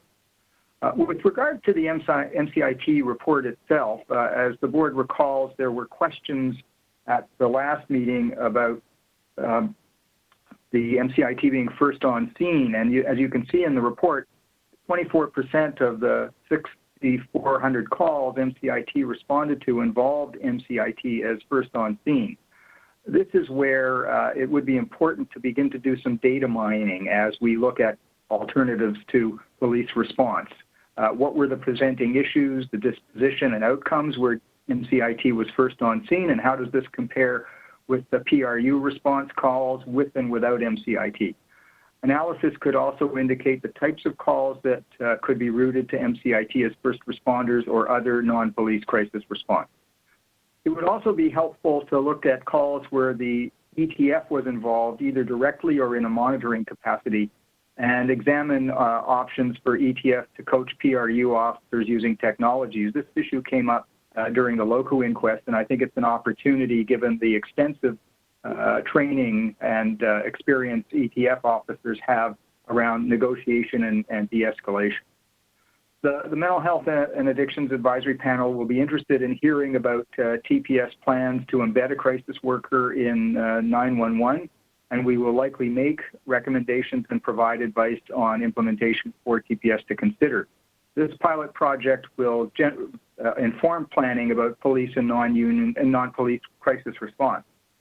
It will be important to ensure that there is an ongoing evaluation strategy as part of the pilot, and I feel confident that our active members on the panel will be able to provide good advice on these measures. As indicated in my previous submission, the panel will likely want to review both the SIU Section 11 and the report coming from the Korchinski-Paquette legal team as they become available to inform our recommendations on police, non-police response to people in crisis. It would be useful to also expand and explore the role of EMS in responding to calls, as that was a feature of the Korchinski-Paquette case, and this may provide a way to build additional non-police response over time. Finally, the report refers to formalizing funding for nurses and case managers with the provincial government. In previous discussions, our committee members have confirmed the need for the development of non-police crisis alternatives. There will be major concerns in the community if TPS is seen to be competing with non-police crisis services for funding from government. Our panel support for the MCIT expansion in the August report was based on the understanding that TPS would be able to fund expansion out of its own budget. We did not realize this only involved funding for police members and MCIT, and it did not include nursing or case management services. I would suggest that TPS consider using its own funds to pay for non-police services in this expansion and limit the number of divisions in the pilot to keep the costs within budget that the board has approved. This would be an important good faith gesture. Thank you very much. Mr. Lurie, thank you for your comments. Board members, any questions of the deputy? I don't see any. Mr. Lurie, just a question. You and I have had many discussions on this issue, and first of all, I want to thank you for all of the work and all of your advice that you're giving the service. It's been absolutely tremendous. Now, we had a conversation the other day about the terrific work that the service does currently with respect to dealing with people in crisis. Can you just give us your professional comments on the work that the service is doing today and how the outcomes, I guess I would say, for most people? Could you comment on that? Yeah, and I think some of this was evident even in the CEW report that you just had before you. If you think of that figure of 30,000 calls that TPS gets every year, the fact that the vast majority are resolved without injury and without death is a tribute to the work that TPS does in making sure their officers are able to respond when nobody else can. And this is a feature of our system where, unfortunately, TPS is the default crisis response 24/7.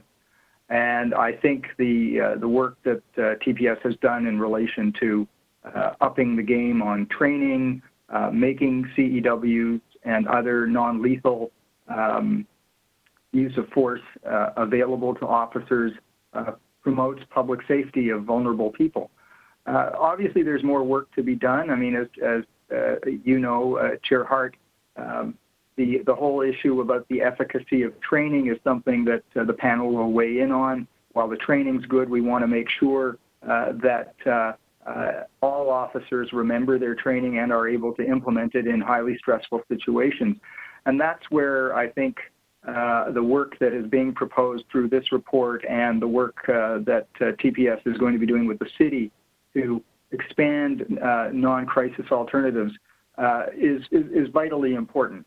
And I think it's also important that, as I said in my deputation today, that we have an ongoing approach to data mining. We need to understand the nature of the calls. We need to understand where things went well, where things didn't go so well, and how they can be improved, whether it's through training or whether it's through interactions with other partners. But again, if you think of that number of 30,000 calls a year, where, again, most people are able to benefit from the police intervention, hopefully they get taken to hospital or they're connected with other services. And again, that's something that I think we need to explore further. What happens when police arrive on scene, when they take somebody to hospital? What percentage of people get admitted? What percentage of people are not admitted and then are repeat calls for the police? This is information that will be very important to planning the future development of non-police crisis services in order that Toronto Police will be able to, over time, reduce having to respond to persons in crisis. Thank you so much for your comments, your expertise, and your assistance. We all appreciate it. Board members, any final questions for Mr. Lurie? Seeing none, we'll now go to the report. Thank you very much, Steve, for calling in. Thanks for the opportunity. We'll now go to the report. Any questions of the service? Board members? Vice Chair Molnar, I have a question. Go right ahead, Vice Chair. Thank you. My question is for the Chief or Deputy Ewan around if you could please remind me about the role of the existing or the revised mental health advisory panel and perhaps the anti-racism advisory panel and how we are including them as we go forward with the examination of the MCIT program. Thank you. Good morning, it's Deputy Ewan. I think Mr. Lurie put it quite eloquently and quite extensively that we will have a very critical role on the mental health advisory panel to inform and certainly for them to provide their expertise on not only MCIT but the TPS being a partner, being at a table at any tables to discuss a non-police response model. In terms on the ARAP, I know the ARAP will restart under the direction of Mr. Morgan, and certainly that one of the critical pieces for the MCIT selection process, training process, and the evaluation process with a very, very focused lens on anti-Black racism training, anti-Indigenous and racialized community, that component of training to be injected into the MCIT program. Thank you. Thank you. Board members, any further questions? Chief, did you have anything? I have a question. Chief, did you have anything you want to add to what the deputy just said?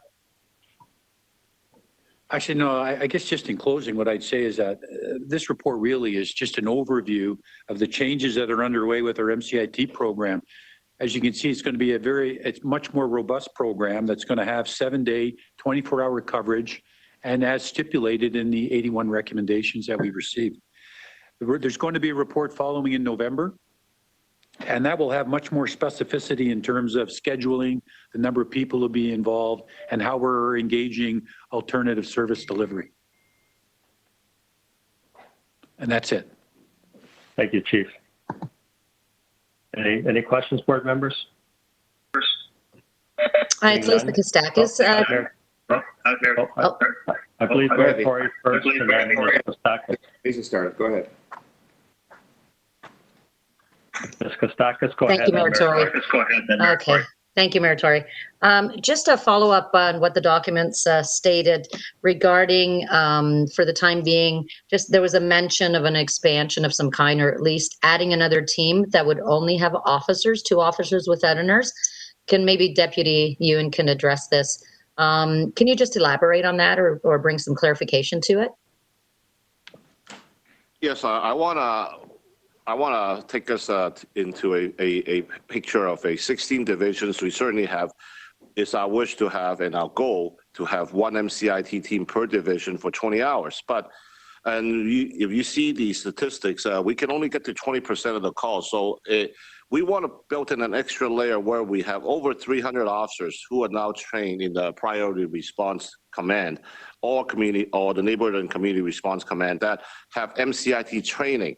And most of these officers are often backup officers. So we want to put a second component instead of in lieu of the MCIT team if they're tied up. So we are going to, if there's another call coming in, so we can have 2 officers that are MCIT trained to attend those calls on before any PRU officers are assigned to it. I think that will give more attention and more needed guidance. I mean, more needed focus to those calls for service. Okay, thank you for that. I was just addressing that just because of the perception when we were talking about police officers being the first ones on the scene, and whether they're MCIT trained or not, it might give that perception that it's 2 officers going as opposed to having a case manager or anyone else accompanying them. But I understand the challenge of deploying people as well. So thank you.